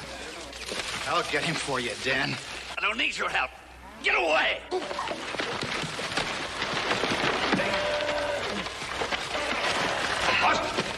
That's all right. Did you get your band? No, I just edged the iron cuffed him a bit. Smarts a bit. You fool. Look what you done. Right, John. You listen to me, old man. Yeah, that's not gonna help anything. Look, get back to work. Sorry, boy. Never would have happened if that young buck hadn't jumped in. That's all right, Dan. I should have got out of the way. Come on, let's get to the house, have a look at it. All right, that's all for now. We'll pick it up after lunch.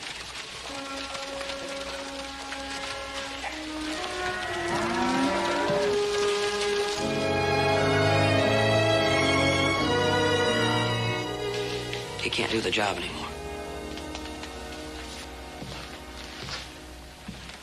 Look, there's more to it than that, and you know it. You saw the way he acted out there.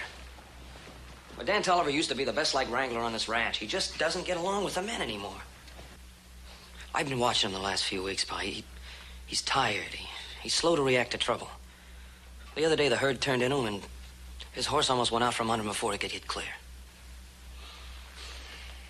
He did pretty good when those two had you on the hook. He saved me from a bad beating, Pa, and I'm grateful. Look, I'm not saying fire him, kick him off the ranch. I'm just saying find him a job he can handle. There's lots of things he can do around here. Dan Tolliver isn't a ranch hand. He's a wrangler. Always has been. One of the best. Look, Pa, I gotta get this drive through. I have to get it through safe and in prime condition. Now, the only way I'm gonna do that is by getting the best out of everything. I know that. All right, today, Dan got a man hurt because he would not admit that he needed help. Now, tomorrow he may get himself killed or somebody else. I just don't want that to happen, not on one of our drives. Dan and I go back a whole lot of years together. Long before you were born. I can tell you, I always rode a whole lot easier knowing he was at my side. Doesn't there come a time when a man has to step down? For his own good, Pa.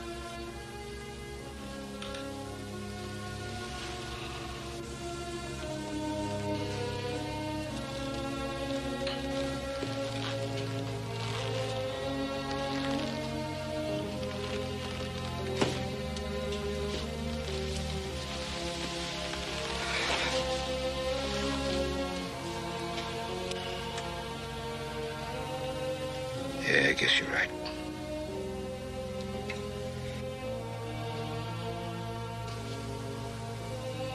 You want me to tell him? No. I'll tell him.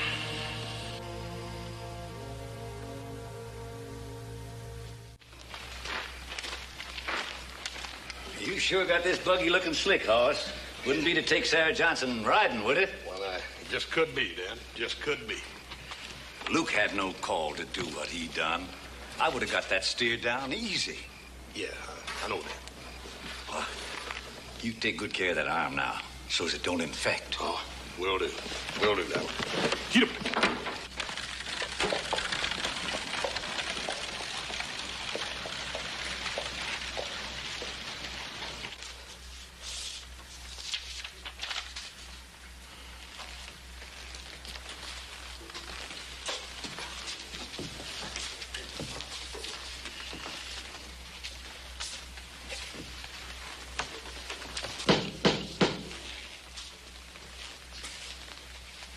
I'll get it.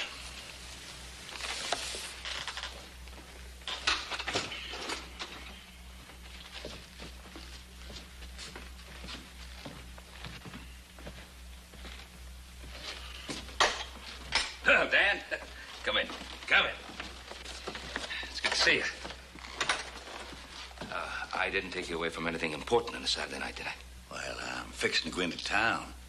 Oh, well, just can wait. Why, it'll still be there an hour from now. Yeah, sure, come on. Howdy, Joe. Right on that. The usual? But not to the brim. I do, it bites back at me in the morning. I know the feeling very well.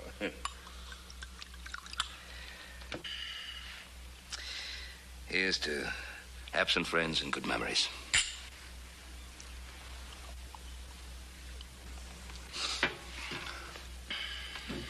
What is it you want to talk to me about, Ben? Yeah, we've been friends for a good many years, haven't we, Dan? More years than we care to count, I guess. Yeah, we go back a long ways together, Ben. That's for sure. Yeah, the years creep up on you, and man begins to feel the difference in his bones. Nothing wrong, is there, Ben? Your health, I mean? No, Dan. Fine. But I was just thinking the other day. With all the men going out on the drive, there's so many things that have to be done around here, and I don't know if I can handle them all. I was just wondering if you Well, if I couldn't talk you into staying here with me and giving me a hand with them.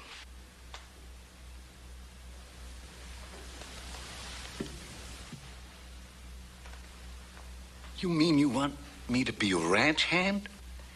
Well, yes, you know, there's so many things that have to be done. That barn needs patching up real bad.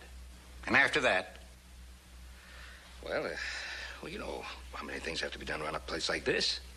I get it. After the barn, mend the fence, clean the stables. I'm a wrangler, Ben. I work stock. I always have. Now, what are you trying to say? Come out and say it straight, Ben, the way we always talk. Sit down, Dan.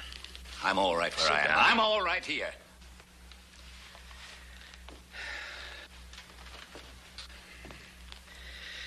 Well, Dan, you've been working trail in the Ponderosa for the last 15 years. I sure wish you could go on working it. But you can't. I'm too old. Is that what you're saying to me? What I'm trying to say is that you got to stop driving yourself in the line of work that's for young fellas. I'm trying to get you to ease off. It's the only trait I know. And I got no intention of changing now. I'll get my gear together and be gone in the morning. You're the dead-burned, stubbornest man I know. I don't know how many times it's gotten you into trouble, and what for? For me, it's a line I've laid out for myself, and that's the way I got to travel. Well, lay yourself out another line. I don't want you to go. I want you to stay here. Let me change your mind. Can I get you to change yours? Now, don't run off like this. There's no need for that. Help me find the words to make you stay.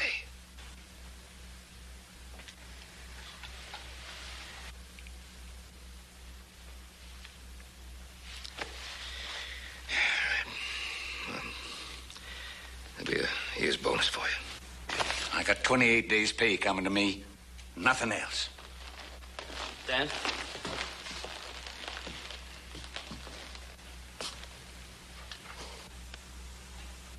I just want you to know that it was my decision to keep you off the trail.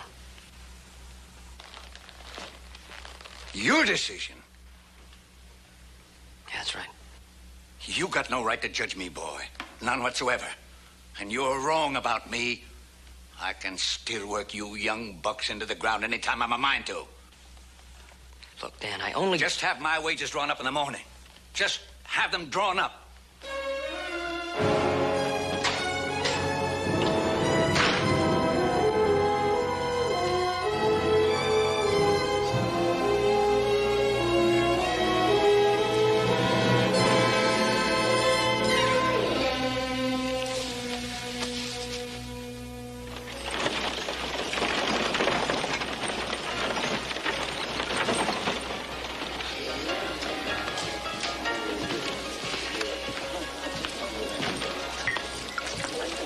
Bottle, Sam. Hello, Tolliver. You enjoying yourself? You know, you made me look a little foolish out there that night, throwing me in the dirt the way that you did. He snuck up behind us. And he had a rifle then, which he ain't got now. You want a piece of me, come ahead. But you better keep me down for good.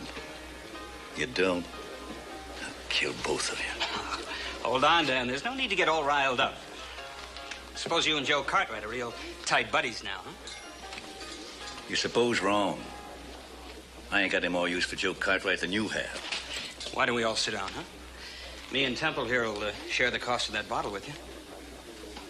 I drink only with my friends. I don't see any here tonight. How come you let an old coot like that badmouth you that way? That ain't like you, Sand.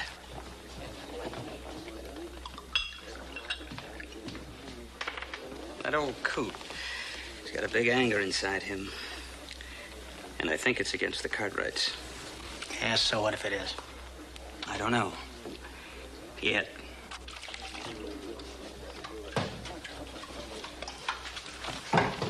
Flint? Jim Flint? Hello, Dan. Been a heap of years since our trails crossed. Over 16 of them. Sit down, have a drink with me. Last time we was together, we worked trail herd on the Big Red. With the Morgan outfit. Remember the night a rattler crawled into your bedroll? Tell me about it. First time I ever saw a bedroll climb a tree. time that Apache raiding party jumped us. You took an arrow, as I recollect. You recollect? Right. Right after was the first time I ever saw a Wrangler ride side saddle. Still troubles me some. What are you doing in Virginia City? Just drifting through. You signed on with any of the trail herds yet? No, I give that up some time ago. Why, you was a good wrangler. Good as any man I knew. Now, what would make you take a job like this? I gotta eat when I'm hungry. It's as easy as that. Swamper, I pay you to clean up this place, not to sit and bother the customers. Thanks for the drink, Dan. Maybe one day we'll get together, kick around old times. Sure, one day, Jim.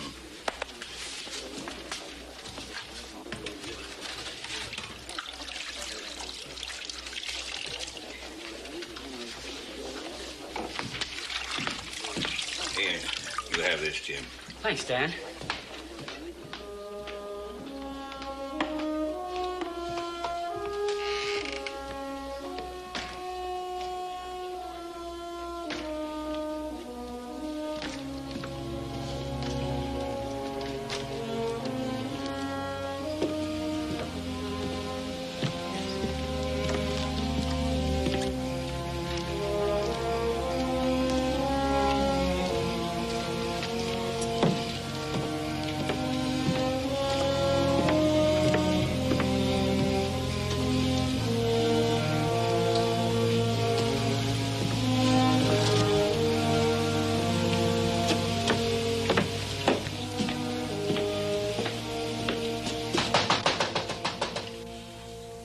Yes? It's me, Beth. Dan Tolliver. Dan. Dan, how good to see you. Come in. I was walking by. I saw the light. I didn't mean to bother you. I'd have been bothered if you hadn't stopped by. Come in and sit down, Dan. You're certain I won't be putting you out any? Oh, no, I was just finishing up. Kinda late to be making pies, ain't it? Well, it's a rush order for Mrs. Grant's social tomorrow. I have to take my work however I can find it, no matter what the hour. Things bad for you, Beth? Well, sometimes they get a little rough, but never mind that. You sit down at the table and I'll warm the coffee. You need money, Beth? No. No, I'll manage.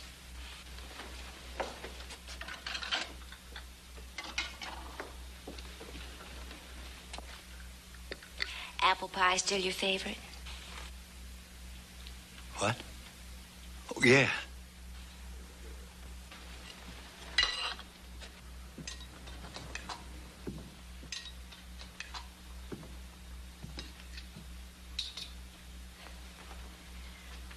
I remember other Saturday nights, Dan. The socials. Do you recall? We used to have some high old times at those dances, didn't we? Yes, we did. And as I recall, you were seldom around to see them end. Of course I was. No, you weren't. You used to come in all spruced up, acting the proper gentleman. Then after a few trips around the back with the boys, you'd come in and dance with all the pretty girls. You was one of them pretty gals, if I recollect. The fact that I was with another fellow never seemed to trouble you any. Sure did trouble that other fellow, though, didn't it? Yes, then you'd both go back and settle it. I never saw such a patched-up suit as the one you used to wear. The suit wasn't made to roll on the ground in. We girls used to get so mad at you. Why? I thought you liked to dance with me. We did.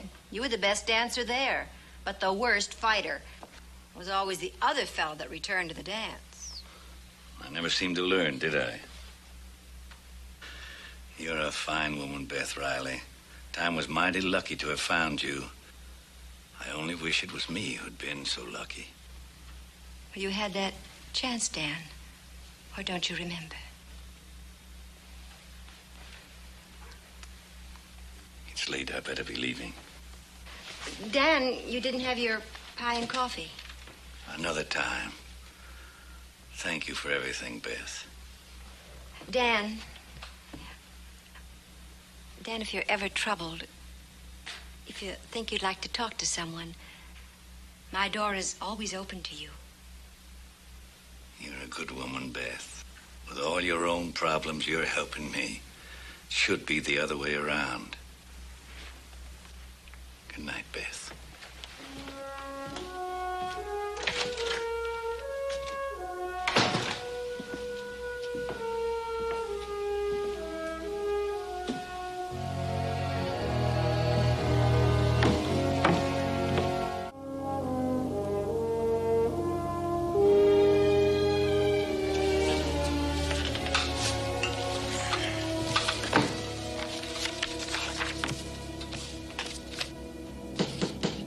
Come in.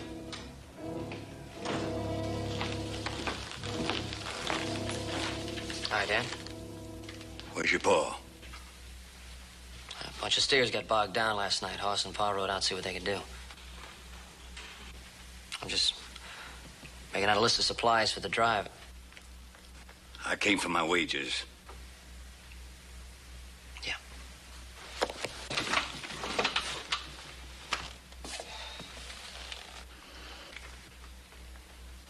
You got anything lined up? I'll make do like always. If there's anything we can do to help. There is. Count out my wages.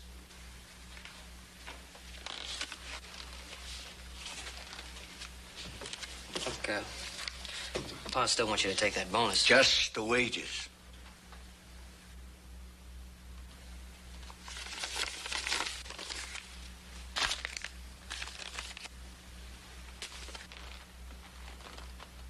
Now you understand something, boy.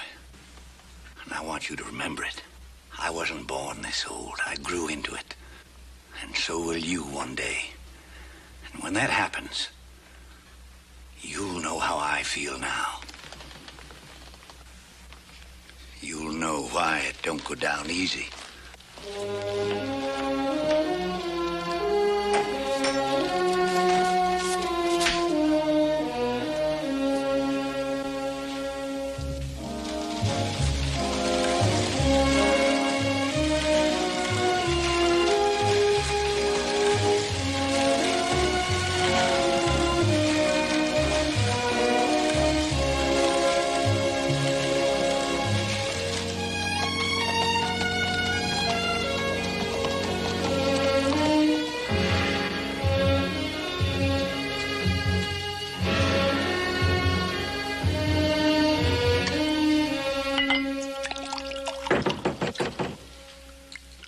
It's open.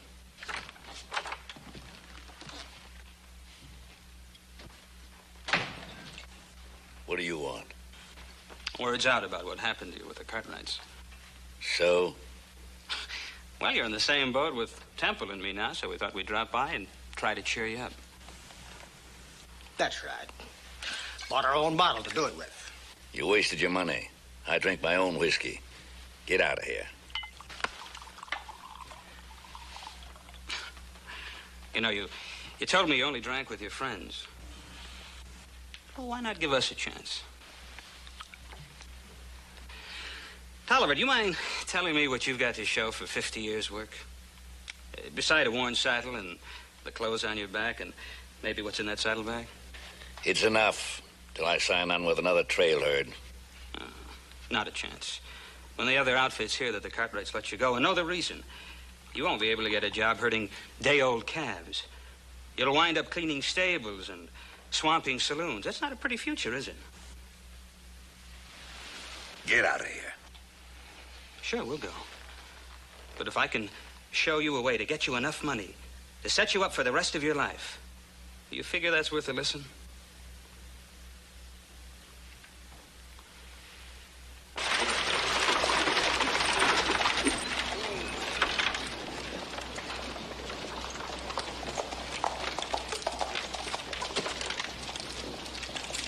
I tell you, it can work. Tonight, Little Joe and Hoss will bed down with the herd like they've been doing. Ben Cartwright will be alone at the house. That's right. Alone with all that payroll money for the trail herd wranglers. In the safe. Now, if me and Temple try to break in, they'll use a gun on us. But all you have to do is knock on the front door, and we'll be right behind you.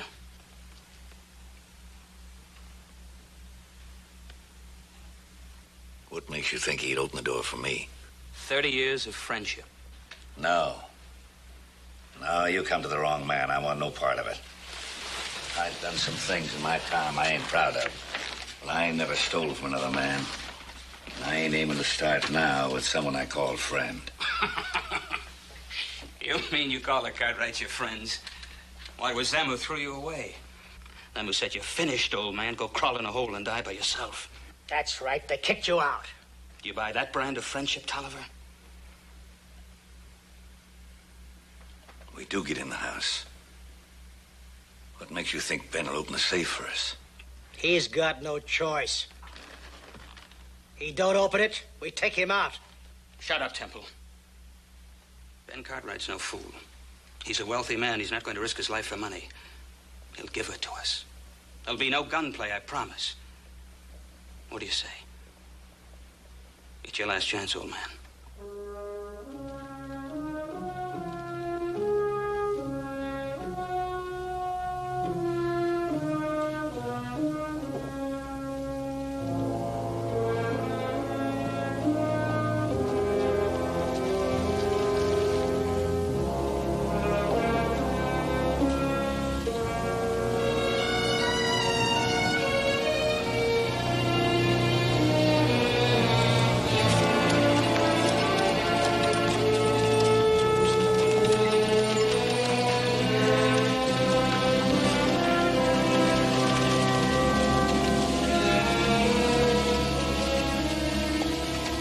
I'm in.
Reach for your gun.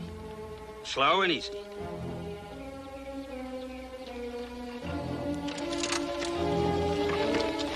Now, Temple will ride out on ahead. You follow in the wagon right behind him, and I follow you. Let's move.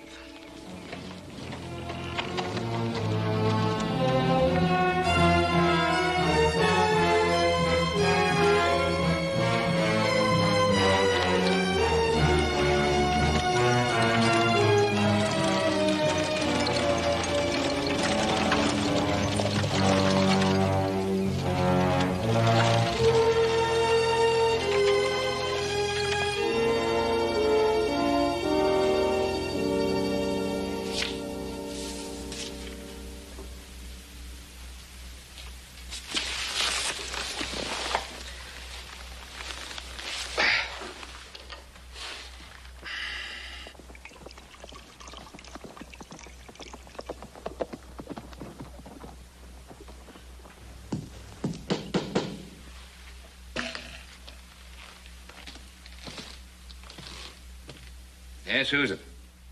Dan Tolliver, Ben. Dan, you son of a gun. It's good to see you. Come on in. Well, come on in. Don't stand outside there. We, don't usually keep the door bolted, but, with the payroll in the safe, you know, there's no point taking any chances. I've been waiting up for little Joe. He went to town this morning to get some supplies. Should have been back some time ago, but I guess he's, with the horse looking herd. Would you like some coffee? Dan, would you like some coffee? No. Well, then I hope you come and back here means that you've thought things over and you're going to be working with us again. No.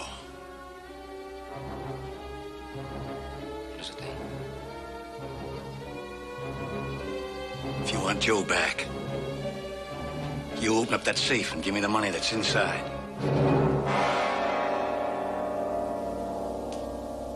What's the matter with you, Dan? We got Joe, Ben. Me and my partners. He ain't been hurt none. And he'll be turned loose as soon as I get back there with the money. Some kind of joke. It's no joke, Ben. We got him.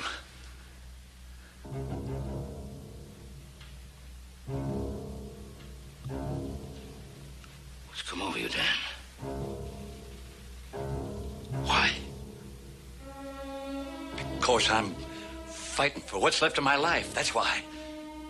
Because after 50 years' work, I find I'm used up. I got nothing, Ben. Nothing behind me and nothing up ahead except handout jobs. That's not for me, Ben. I don't aim to end up that way. You open that safe.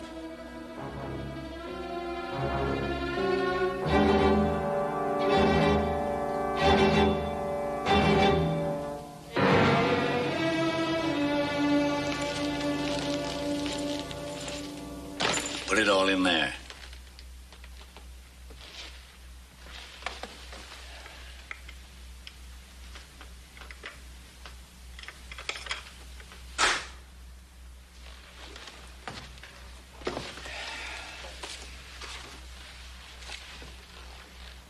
After I leave, don't try to follow me, Ben.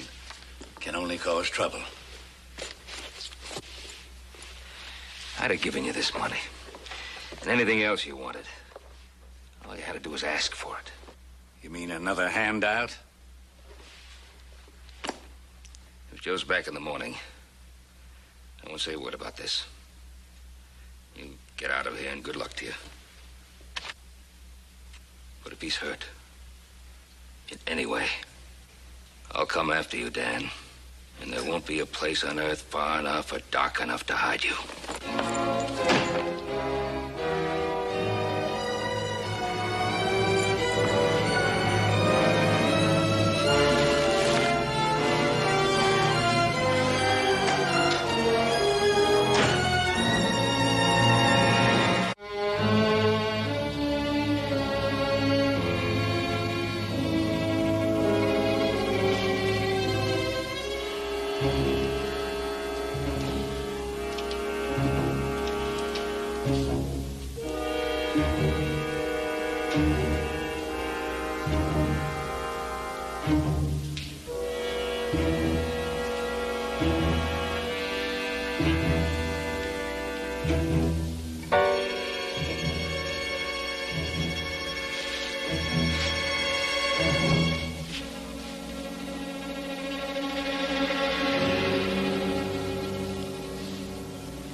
When you reckon he's gonna get back? Well, things go the way they should by sunrise. What do you mean things go the way they should? Why shouldn't they? Now, settle down, Temple. It's going to be a long night. The way I figure it. The old man will be back in the morning with the money. That old man get back with the money. What do you figure you're gonna do with your share? Spend it. Me too. I'm going to San Francisco, and I'm gonna get me a room in one of them fancy hotels. Then I'm gonna go down and buy me some of them duded up city clothes. And I'm gonna kiss me every pretty girl I can find. Why don't you give him the number of your hotel room while you're at it? What difference does it make if he knows where I'm at? Ain't gonna do him no good nohow.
Who is it?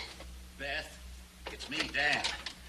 Dan, what's the matter? Can I come in? I want to talk to you. Of course. I'm sorry to bother you this late, but I don't have much time. Well, are you in trouble? Is there anything I can do? No, I'm fine. I'm leaving town. Chances are I won't see you again. What do you intend to do? Where are you going? Well, I ain't rightly thought about that yet. There's something I wanted to do before I left.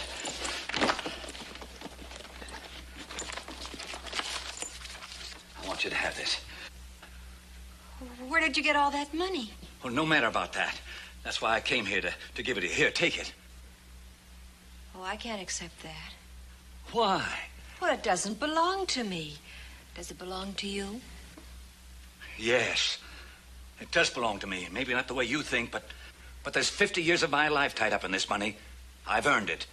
Every dollar of it. And I want you to share it with me. But why? Because you won't have to stay up half the night working for other people. You won't have to depend on anyone for food on your table or a roof over your head. What have you done? What I've done was as much for you as for me. No, not for me. If I took this money, would it ease your conscience? Oh, Dan, don't you see you've done a wrong thing? This could lead to big trouble. I can't take this money. I earn enough to live on. I take pride in my work, the way you used to. Beth, they kicked me out. They called me an old man. They said I couldn't do my work. Well, then I'd do something that I could do. And no matter what, there'd be no shame. As long as it was honest work, I'd take pride in it. Honest work. Like Jim Flint cleaning spittoons. Dan, my thoughts and my prayers are with you.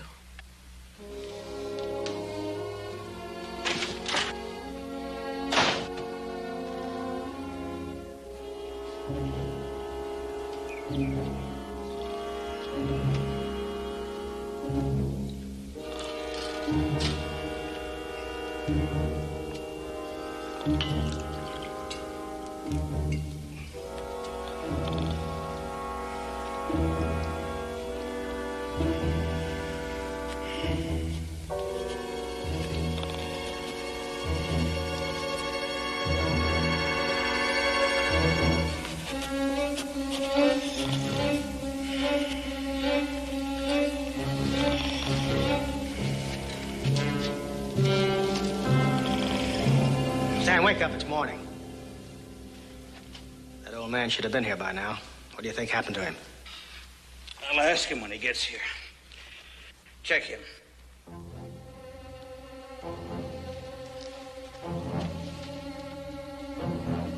All right, lean forward so I can see your hands. Come on.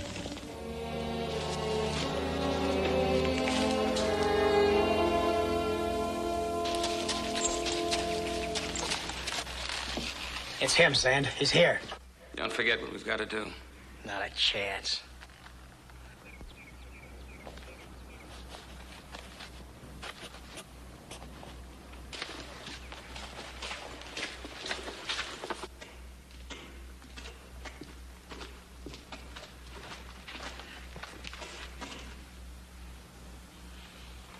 Did you get it? Did Cartwright give you the money?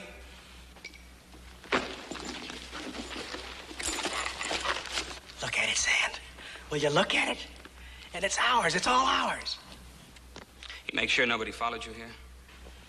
No one followed me. It was easy, wasn't it? For you, it was easy. We owe you a lot, Tolliver. Might not have worked out if you hadn't come in with us.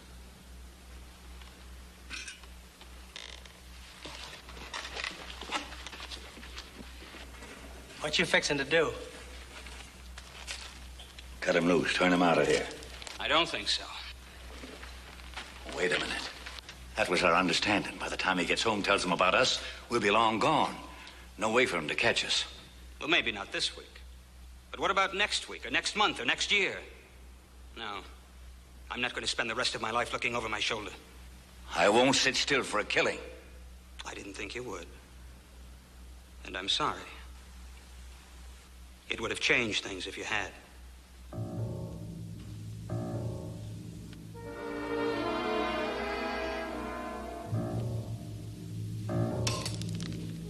I'll take one of you with me. No, you won't.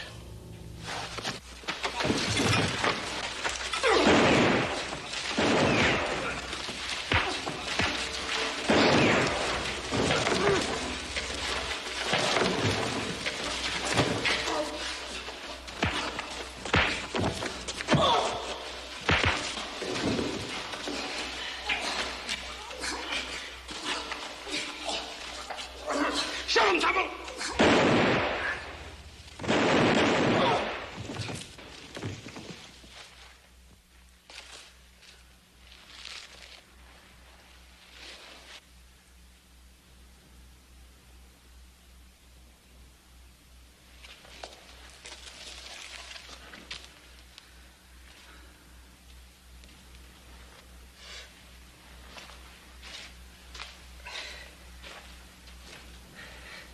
I didn't want you hurt.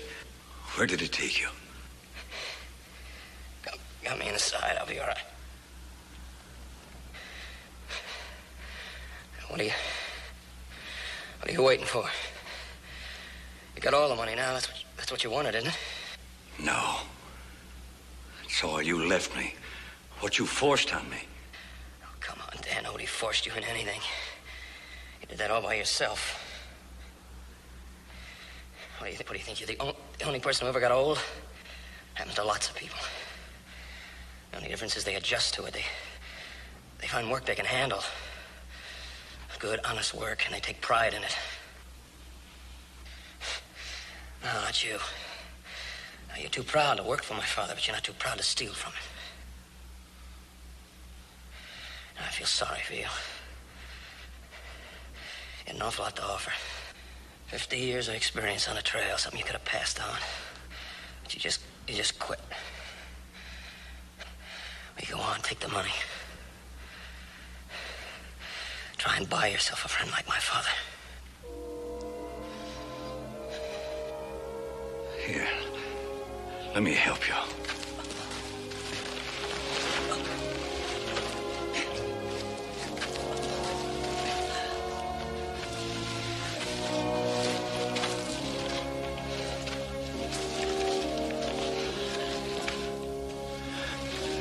Let's go home, son.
What's the matter with you, boy? Can't you see that horse standing there big as life?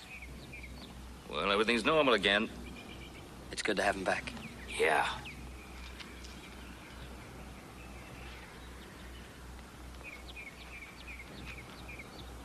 Easy, boy. Sneak it out. Easy.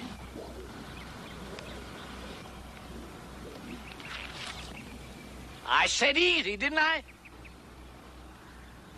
I'm going to make a wrangler out of you, boy, in spite of yourself.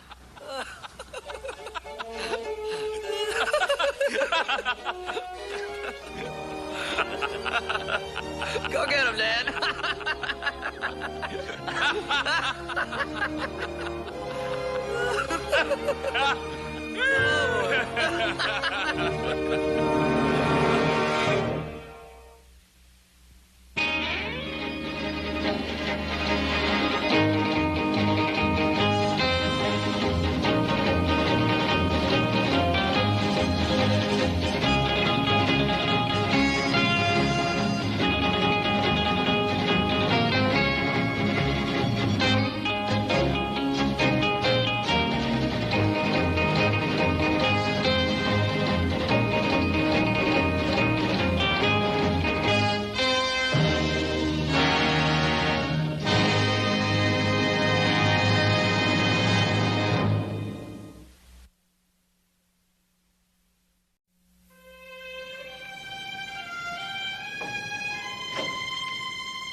beehive, huh?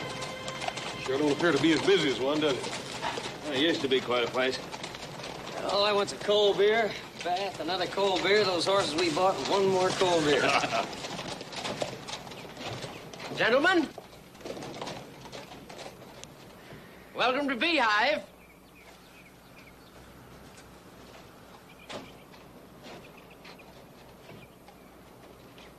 My name's Parley. I'm the new parson here. I haven't had a chance to get acquainted. Afraid we're not parishioners. Name's Ben Cartwright from around Virginia City way. My sons, Joseph and Hoss. Howdy. Pleased to meet you, though, Reverend. No, not Reverend. I prefer parson. I had the call, and I answered it. If you're in town Sunday, I'll be preaching my first sermon. Everyone's welcome, for the Lord knoweth not a stranger. Well, thank you very much, Parson. If we're still in town, we'd be happy to attend. Could you direct me... Fellas, come on here. Let's go here. Hey, married man, you get any new wives lately? How about loaning me a couple? You get them from your friends. This is disgraceful. I've never seen anything like this. Friends. Enough! That's enough! Come on, get back to the ranch, all of you. All of you! Sorry this happened. Our boys had a little too much to drink. But all right, Mr. Carbo, I'm used to it. My people have had years of it. Mr. Carbo.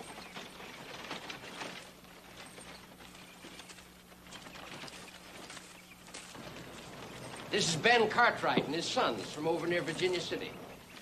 Pleasure, Cartwright. I've heard of you and of your ranch. If there's anything I can do for you... Well, Mr. Carbo, as a matter of fact, there is.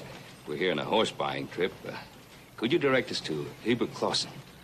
Yeah. I can direct you to him. Just follow that buckboard. That's him.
Really a pleasure to see you, Mr. Cartwright. I knew from our correspondence we felt the same way about good horses. Well, my son Hoss is really responsible for that. He's the one who first heard of your stables.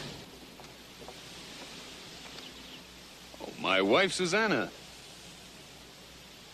My wife, Elizabeth Ann. Girls, this is Mr. Cartwright. Hoss, little Joe. Right, ma'ams. We've been anxiously awaiting your arrival, Mr. Cartwright. Thank you, ma'am. Don't get much company out here. It's nice to see some new faces. Thank you. New faces? Why, there was a traveling drummer by here not more than 6 months ago. And Heber's still complaining about Susanna and me buying a few little things. A few little...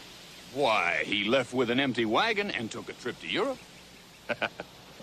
Our husband is given to slight exaggeration. All right, I'll help you with the horses, show you where to freshen up, and after that, we'll have some supper.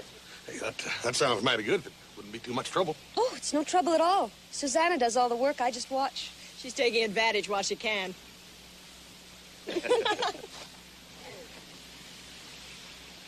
A very fortunate man, Mr. Cartwright. Oh, I trust the fact that we're of the Mormon faith doesn't disturb you. Of course not, Mr. Clausen.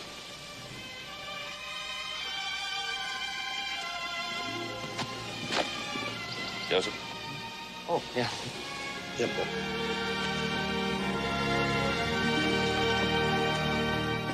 Well, I'll tell you one thing, Paul. You sure got some mighty fine-looking horses. Oh, he sure does, doesn't he? Hey, Pa. You know they were Mormons when you were first writing to them? Well, the subject never came up. No reason for it to. Every man's religion is his own business, isn't it? Oh, yeah, sure, but... You know, you hear a lot about this polygamy, and when you see it for the first time... Yeah. You know, Joe, I was thinking about that myself. You first meet Mr. Clausen, and he looks just like an ordinary fella, don't he? Well, isn't he? Oh, you know what I mean. Well, yes, I know what you mean. He has a religion which is different from ours. A religion which approves of plural marriages. But before you start thinking that's awful strange, just remember that all ancient religions practice polygamy. Yeah, but, Paul, that was Old Testament days. Well, they're an Old Testament people. Matter of fact, they have the same problem. What do you mean by that, Pa? Persecution. These people have been driven out of their homes time and again. Been stoned. Murdered. Driven out into the open plain where 600 of them died in one winter.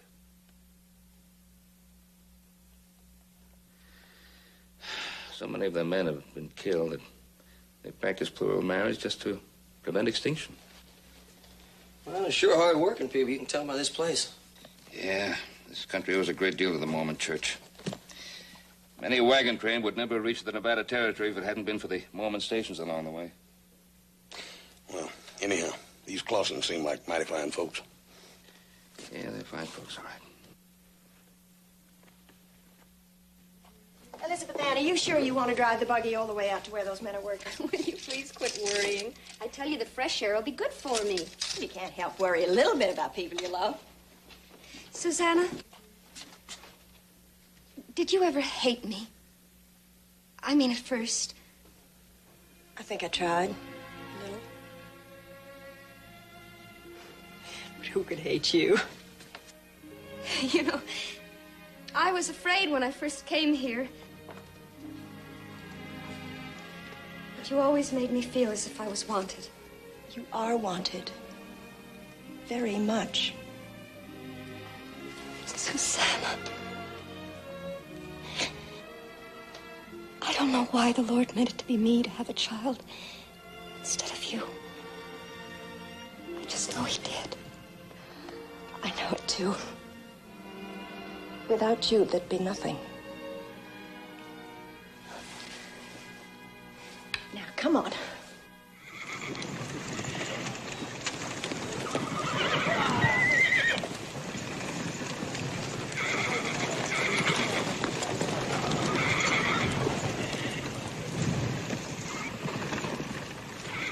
Oh, have you ever seen a pretty bunch of horse place?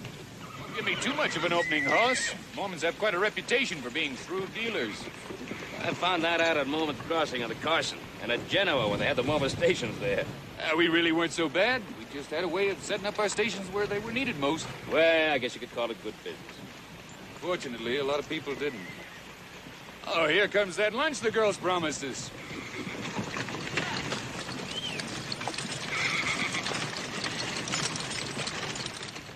No. Oh, don't let any of this go to waste. There ain't much likelihood of that, man. Oh, that looks good. Thank you. You know, Heber, those are two remarkable women. Why, thank you, Ben. And you couldn't be more right. I hate to interrupt a good lunch like this with business talk, but how long do you think it'll take to round up the rest of the herd? 5, 6 days. As long as that? Well, why would we do it sooner? We're in a bit of a bind of time, you know. We got to go up north and get that bunch up there. I'll tell you what, I'll ask Grant Carbo if he won't lend me a couple of hands to help out. That might be a good idea. Carbo seems to be a pretty big man around these parts. I'd say so. With the exception of myself, everyone in Beehive works for him one way or the other. That's it.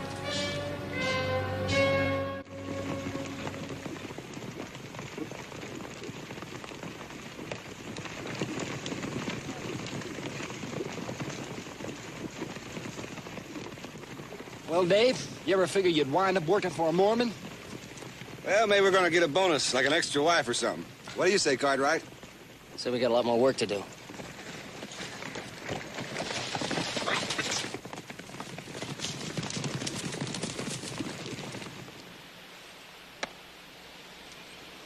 Well, we'll see in about 4 days. That's right. Remember, that's a dry stretch after you leave the Humboldt.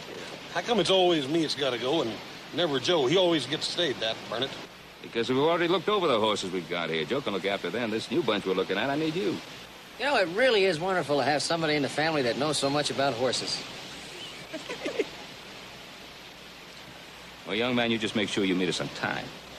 Yes, sir. Mr. Clausen, I don't want to start a family squabble or anything like that, but I don't know whether your wife spoiled you or you spoiled your wife, but they sure didn't take much time in spoiling my two boys. I wouldn't want them to know it, but I've got to admit they're pretty good at that sort of thing. Bye, Mr. Cartwright.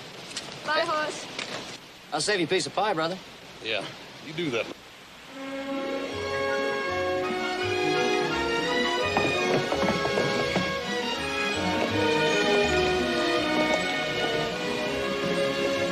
You know, talking about that apple pie kind of worked up my appetite. You got any left?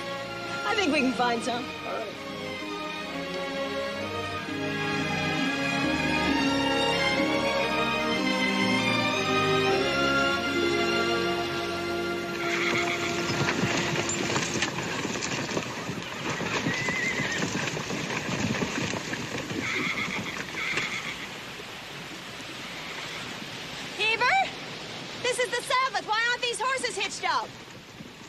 And you come on in and get dressed. And that goes for you too, Joe Cartwright. We're going to be late for church. Yes, ma'am. What's the matter? I'd hate to disappoint Susanna and Elizabeth Ann, but I'm a little reluctant to go to church. I thought you just told me you always attend. When Reverend Morris was alive, yes. Wonderful man, Joe. Never did agree with my religion, and we used to argue about it. But he'd defend with his life my right to practice it. The doors of his church were always open. Well, this new preacher seems friendly enough. Some of these self-ordained men have some pretty fixed ideas. I'd planned to wait until I got an invitation before attending his church. Heber, please! Elizabeth Ann and I are all ready to go. Settles that. We lose again.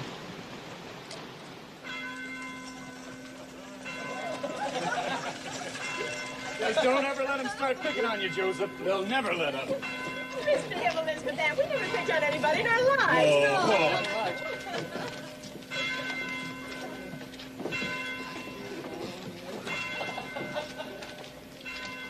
I'd like you to meet our new preacher, Mr. Parley. Heber Clausen, his wife Elizabeth Ann, his wife Susanna. You've met Joe Cartwright. Preacher. Mr. Clausen, I know that you're not of our faith. I want to make you welcome to the house of the Lord. We thank you for that, preacher.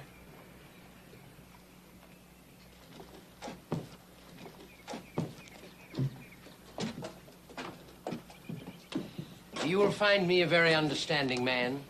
I used to be a missionary among the heathen Indians. I know salvation can be yours. I understand the importance of salvation. Each member of my faith must serve a mission, too. Mr. Cowboy, you know how fond I was of Reverend Morris. And you know how hard I've worked for this parish. But I never agreed with Reverend Morris about admitting these people into the church. You'll find Mrs. Lang a great help, preacher. My dear. For there is so much to do, my friends. And that is a key word, friend. For we must all live together as children of the Lord. But I say to you, to ignore sin is to condone it. And as soldiers of the Lord, we must march against it. Ours not to condemn, ours to cure, to drive out evil. And evil is here.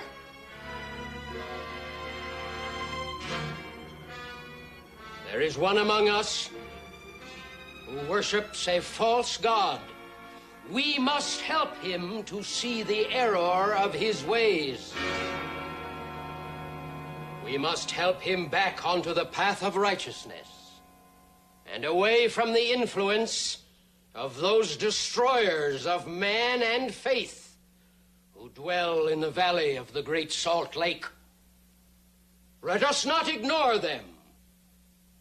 Let us extend our hearts and our helping hands to the innocent who have been led into a life of sin.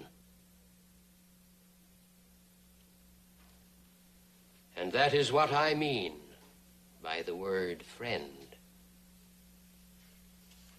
We extend our hand to those who have lost the way. We must save them. For when we save each other, we save ourselves.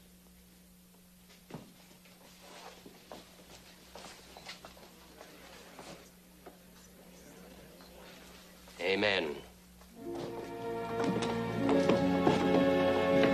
Susanna! I'm sorry about that. We got a little carried away. It's all right. I won't let anything hurt you, Susanna. You know that.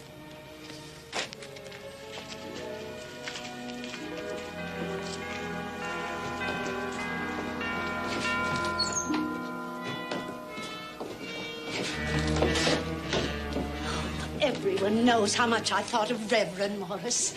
And I must admit this town has needed the truth for a long time.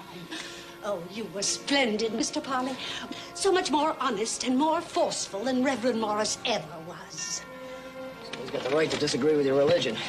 Give him the right to stand up in church and make personal accusations. I won't deny it hurts, Joseph. There have always been some who disliked us for our faith. We've always known that. Fortunately, there are some who know and respect the Mormon religion for what it is. I tell you, boys, a Mormon church, by its very nature, is designed to destroy. I've been around them a long time, preacher. Now, you can't deny the Mormons done an awful lot towards building up this country. Well, when I first came here, they were already irrigating their farms. Looked like a garden. Doesn't that prove my point? Where are those people now? In 1857, Brigham Young issued an order for those people to abandon this community and go back to Salt Lake City. They obeyed like sheep. There's your danger, Mr. Carbo. Hundreds of people selling out their land and their houses. Fantastic strength of one bigoted man who lives with a harem of women. Well, you got me there, preacher. They did up and sell all right. All except Heber Clawson, that is. Yeah. Now, that's interesting. How is it that he stayed on? He couldn't defy the church order. Well, they tell me you cross old Brigham's palm with silver, you can get away with anything. Yeah. Or give him one of your young wives. That's what keeps Brigham young.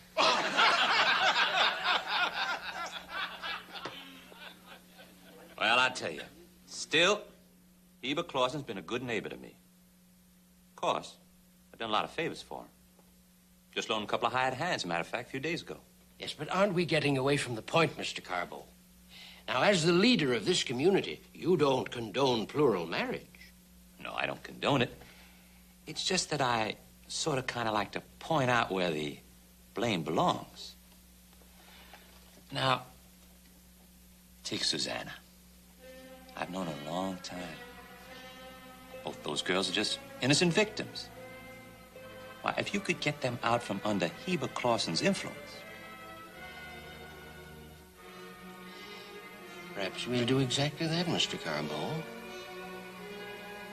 Perhaps we will. Well, it's been wonderful having this informal discussion. And as I know I can't change your habits overnight, if I must come into this saloon to meet with my discussion group, I'm perfectly prepared to do so. Enjoyed it, sir, very much. Thank you. Mighty fine sermon. Thank you very much. Preacher, you really got the word. You're going to be all Well, right. thank you. I'll take you to the door. Thank you.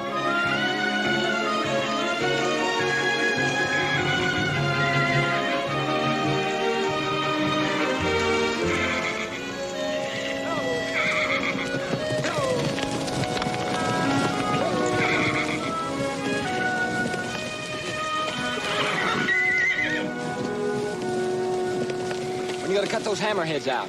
We'll let these cool down a couple of days until we bring the big herd out of the hills. Then Joe can make his first cut here. Well, in that case... In that case, there isn't much reason for you two not to go on in town, is there? Last few days up here have been pretty dry, huh? Join us for a drink, Joe? No, thanks. I think I'll just stick around here. It's a funny thing, Joe. Every time I've just about made up my mind I don't like that Grant Carbo, he comes up with another favor, like loaning me those hands.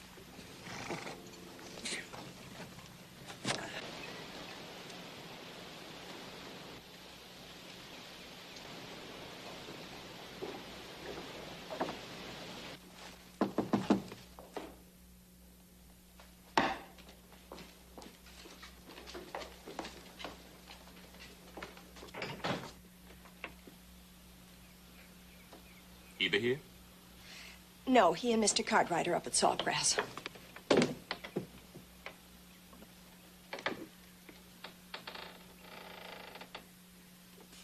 No matter.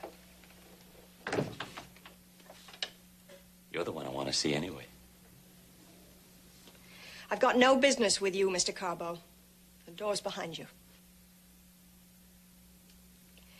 If you don't leave here at once, I'll call Elizabeth Ann.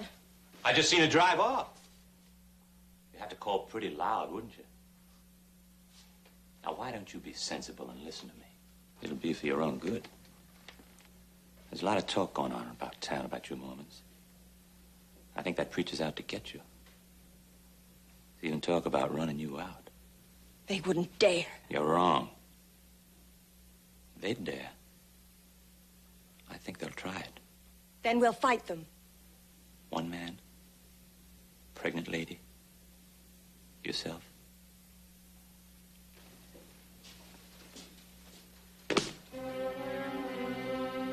Why don't you be sensible, Susanna? Talk to Eva. Convince him to sell him out to me like the others did. Let him and Elizabeth Ann leave here. He ain't no kind of husband to you anyway, taking another wife like that. I've made no secret about the way I felt about you. I get what I want, Susanna. One way or another. Don't touch me! Let me go! Let me go!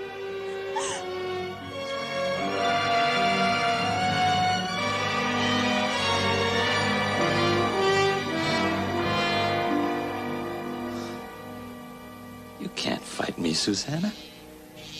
You ought to make up your mind to that.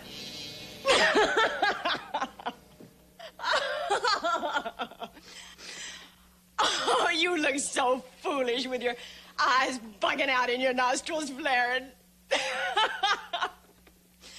I've known you a long time, Mr. Carbo, and I never thought I'd live to see the day you'd make such a fool of yourself.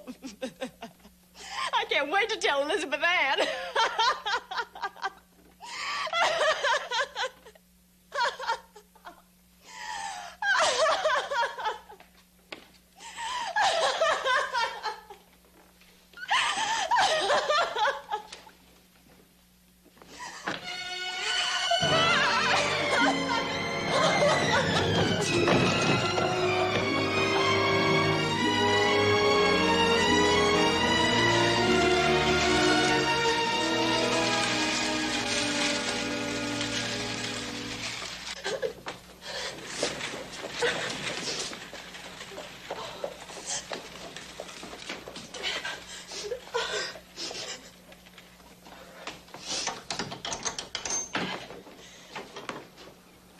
I saw someone riding away from here. I thought I'd better come back. Susanna? What's wrong? It was nothing. It was just someone for Heber. It was Grant Carbo, wasn't it? Susanna, how much longer are you going to try to fight this by yourself? Elizabeth, what am I going to do? I've told you 1,000 times, tell Heber. And it would cause too much trouble. Wouldn't that be better than having Grant Carbo putting his hands on you, following you around with his eyes, trying to make love to you? Heber is my husband. You know what happens to anybody that tries to fight Carbo. Heber is my husband, too. And there's more than one kind of hurt Suppose Grant Carbo starts lying about his relationship with you. People will believe him. Do you know that?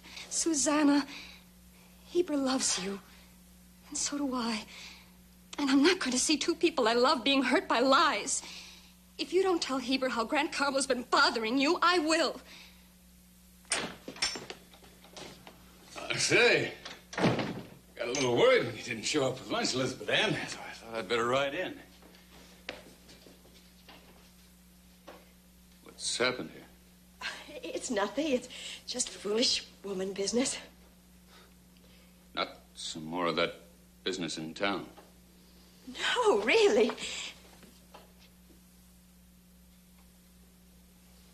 Tell me. Oh, Heber.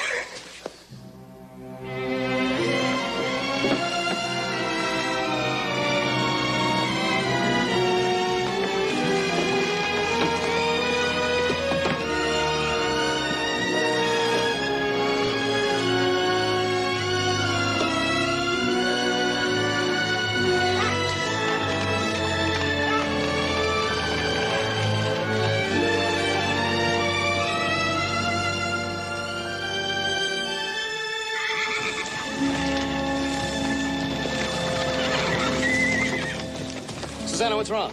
I haven't got time to explain. It's Heber. There's gonna be bad trouble. He's gone to town looking for Carbo.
Hey, you can't ride in here like a madman starting fights like this.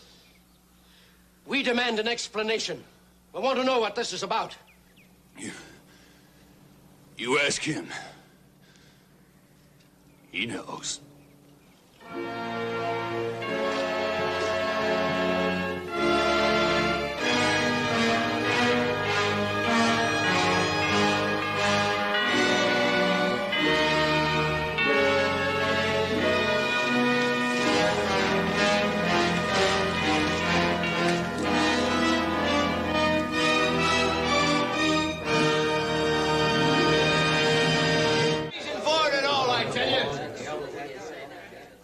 Boss has done everything he could to be nice to them people.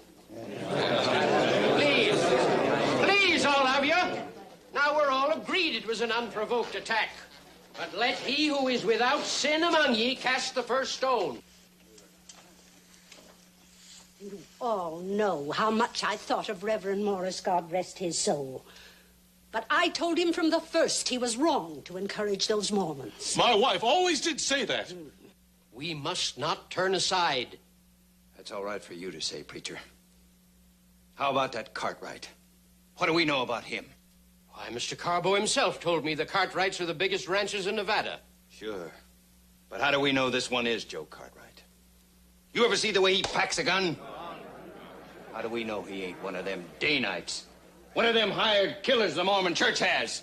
I've said this before, and I say it again. We could all be murdered in our beds. Please, Mrs. Lang. That's the way prejudice is born. We must not jump to conclusions like that. Conclusions? Just remember, there's nowhere those Mormons didn't have to be driven out of. And they shouldn't have been allowed to stop in this country either. Please, you must not poison your minds like that. We must pray for guidance. We have got to try to drive the devil out of the souls of these non-believers. Now pray that I may have divine guidance when I go to talk to them. Oh, I'll pray with you, preacher, but I mean to get me a gun and carry it, too. You ain't gonna be alone, friend. Please, all of you, let us pray.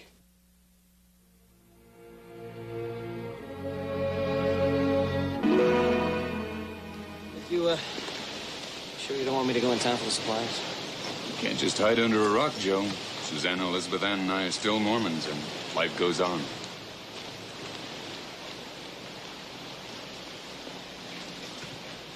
I'll be out at the pasture. See you when you get back.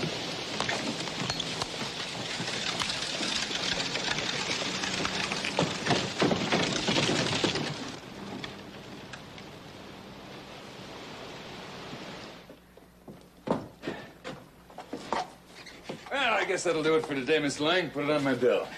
No more credit, Clausen. I've had an account with you for years now, Lang. Well, money's tight. Things change. No credit for anybody. Look, it'd pinch me pretty hard to pay cash right now. I've got troubles of my own, Clausen. You want those supplies or not? Put these pants and shirts on my bill. Will you, Lang? Sure, Megan. Glad to.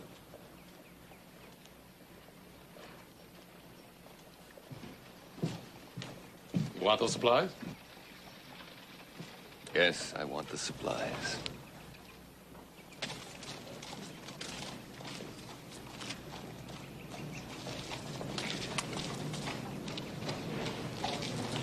Good day, Mrs. Green.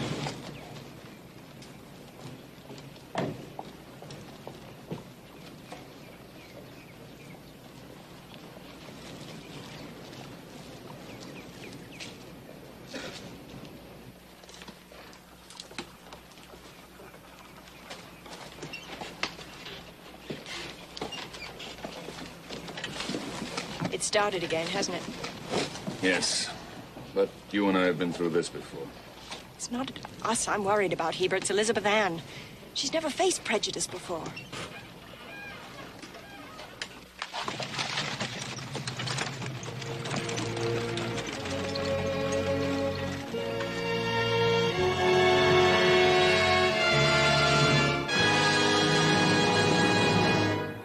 I prayed for guidance. And when I opened my Bible, the marker fell on Luke 8:2. The answer sprang from the page. Mary, called Magdalene, out of whom went 7 devils, repent. Repent and be saved. Fall on your knees and pray with me. Mary Magdalene's. Pray with me, Mary Magdalene's, that I may free you from your sins. Renounce the man who has led you into this mockery of holy matrimony. Free yourselves from this concubinage. Open! Get out of my house before I break your neck with my bare hands.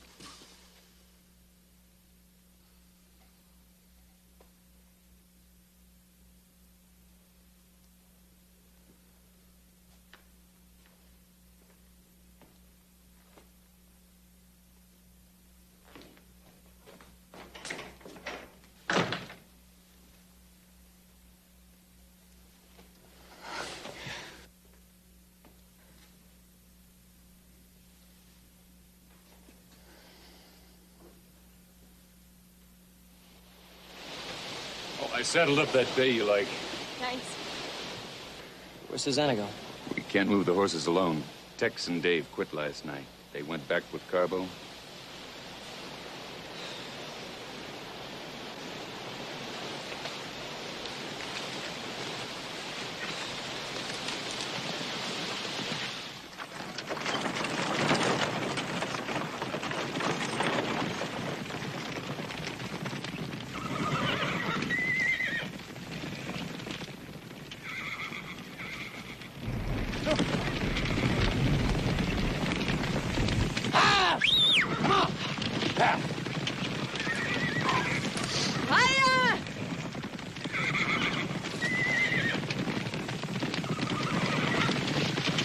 Well, now, looky there. If I'd have known they was gonna hire help like that, doggone if I wouldn't have stayed on.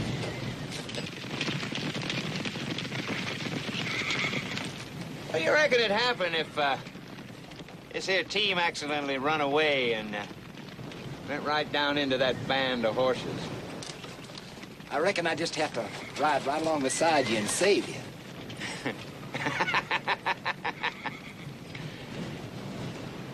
Let's give that Mormon something to think about.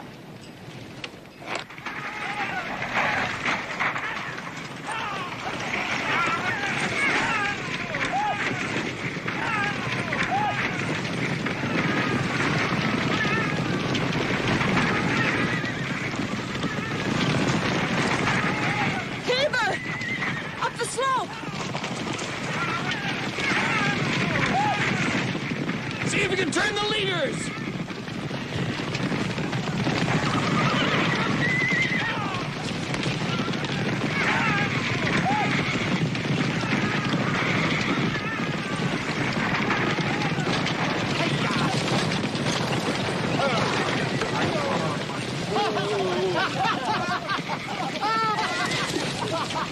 Get down off that wagon. I don't know what I want to do that for. I just got this team of runaways quieted down. I told you to get down off that wagon. Well, boys, I guess I'm going to have to accommodate him.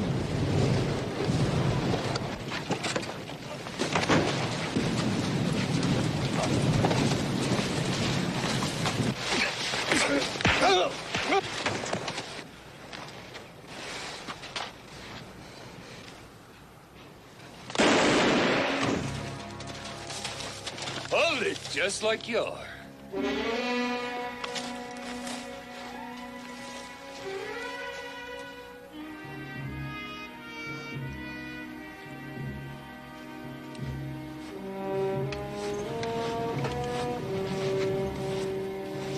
Load him in the wagon, take him back to town.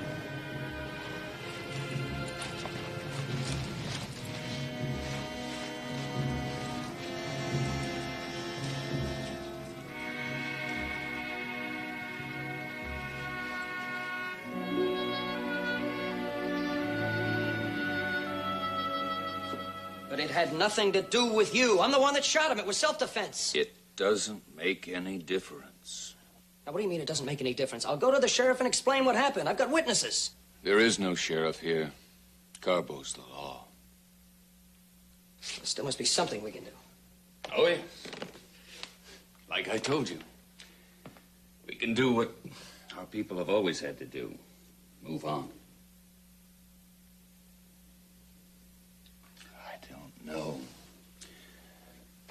Perhaps we're being repaid for defying the church when Brigham Young ordered us to sell out here.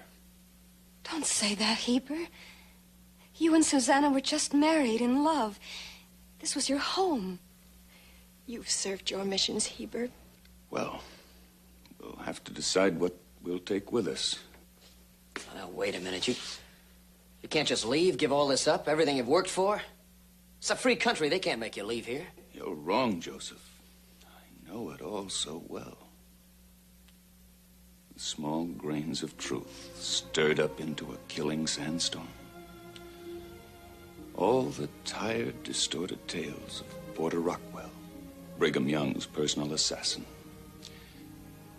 the Fancher train, the Danites' hired killers of the church. none of the real truth about our exodus from Missouri, assassination of our leader, the driving of our people from the beautiful Nauvoo. 600 of us who died in winter's quarters. The long trek to Deseret. Don't, Heber, don't torture yourself. I've heard it so many times. So many times. He didn't stand a chance, boss. Cartwright, as he calls himself. He's a hired killer for the Mormons. I mean, there ain't no doubt about it. Austin's one of them day-nights, too. He came at us with a rifle. You don't know how many more of them avenging angels is waiting right outside of town, ready to move in here. My wife always did say we'd be murdered in our beds if we let them Mormons stay. Hey, preacher, you still gonna pray for him? How? How can I pray? I offered them salvation. They repay us with violence. This crime cannot go unpunished. You've done all you can, preacher. A couple of killers loose. May God have mercy on their souls.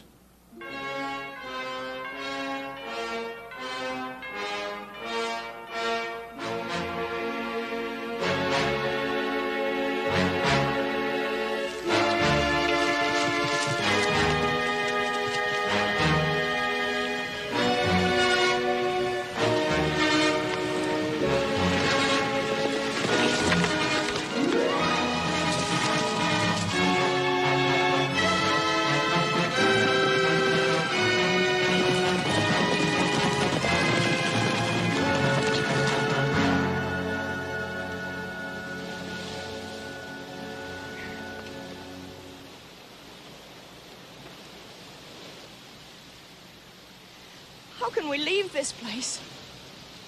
We've put so much of ourselves into it.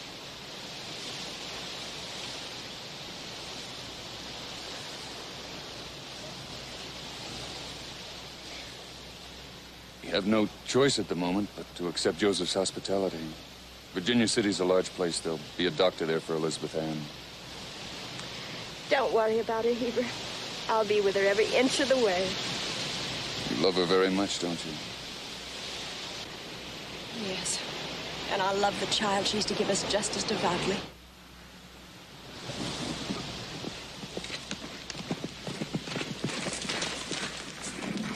They're coming. There's about a dozen of them. I didn't believe you, Heber. I didn't believe a thing like this could happen. Get Elizabeth Ann. I want you two to go on. I don't want to leave you. You do as I say. You go with the women. I'll hold them off as long as I can, then I'll join you. We both stay.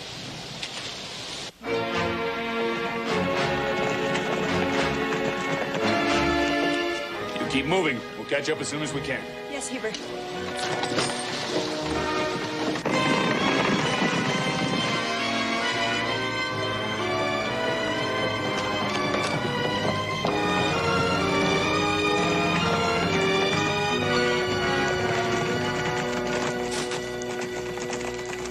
Saddle up a horse. Remember now, let the preacher do the talking. We don't want those women to be harmed. Now, we are not on a mission of vengeance. All right. Go on.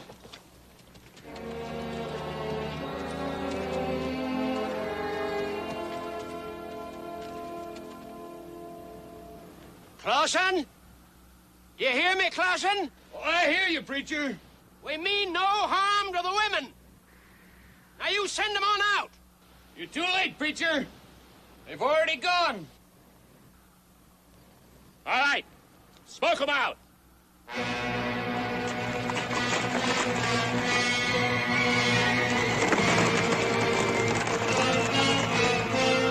Heber!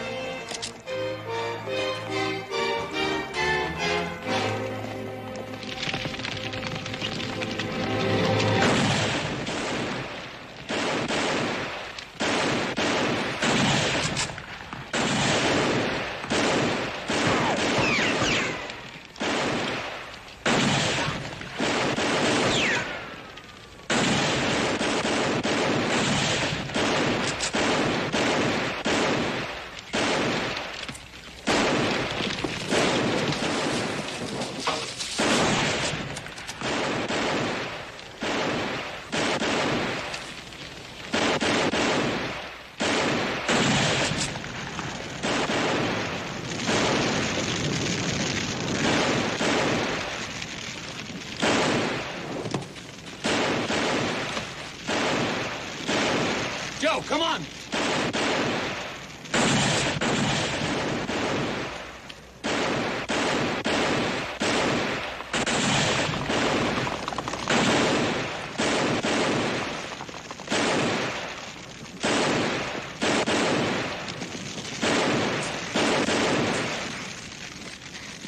Let's go get him! No! Feet of the wounded men. You mean you're gonna let him go? Only two of them. Nothing ahead of them but the desert. They join up with the women. That's gonna even slow them down more. We got plenty of time. Fires of hell and damnation.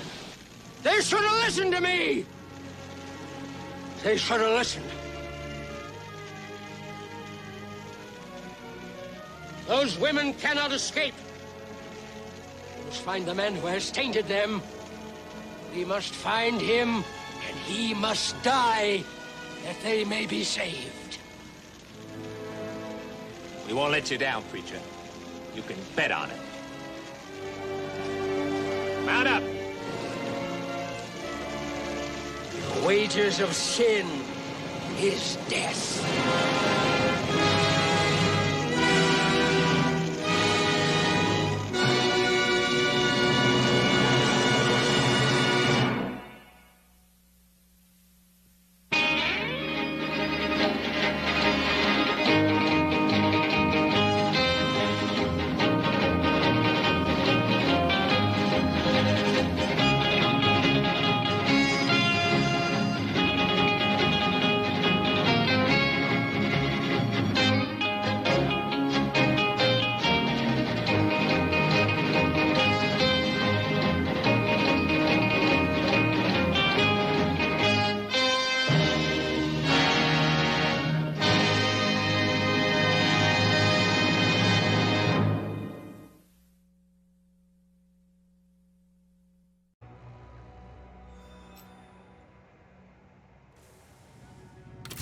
Feel your guilt!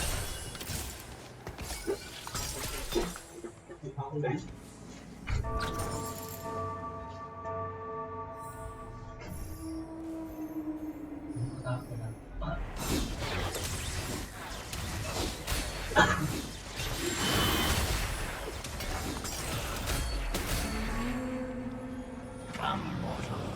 Witness your demise.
Thought you'd never ask.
chỉ để thấy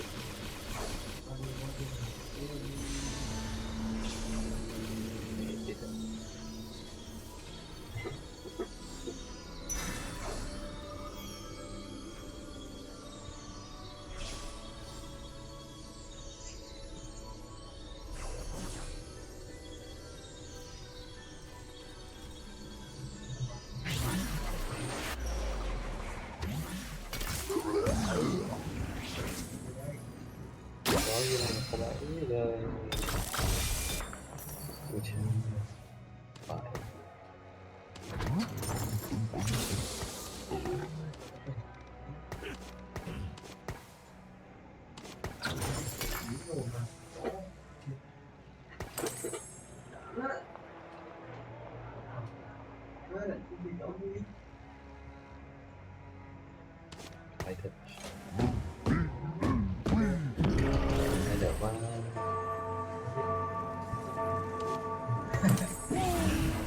hay được quá điện thoại kia đó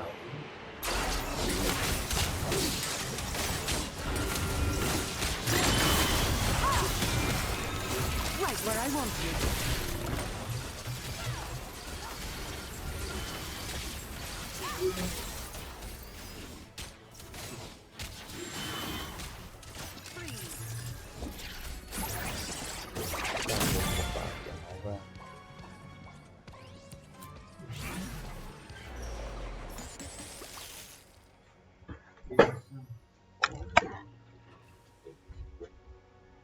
một cuộc tạm biệt nhà vệ sinh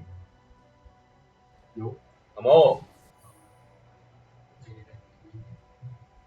miếng để là tí không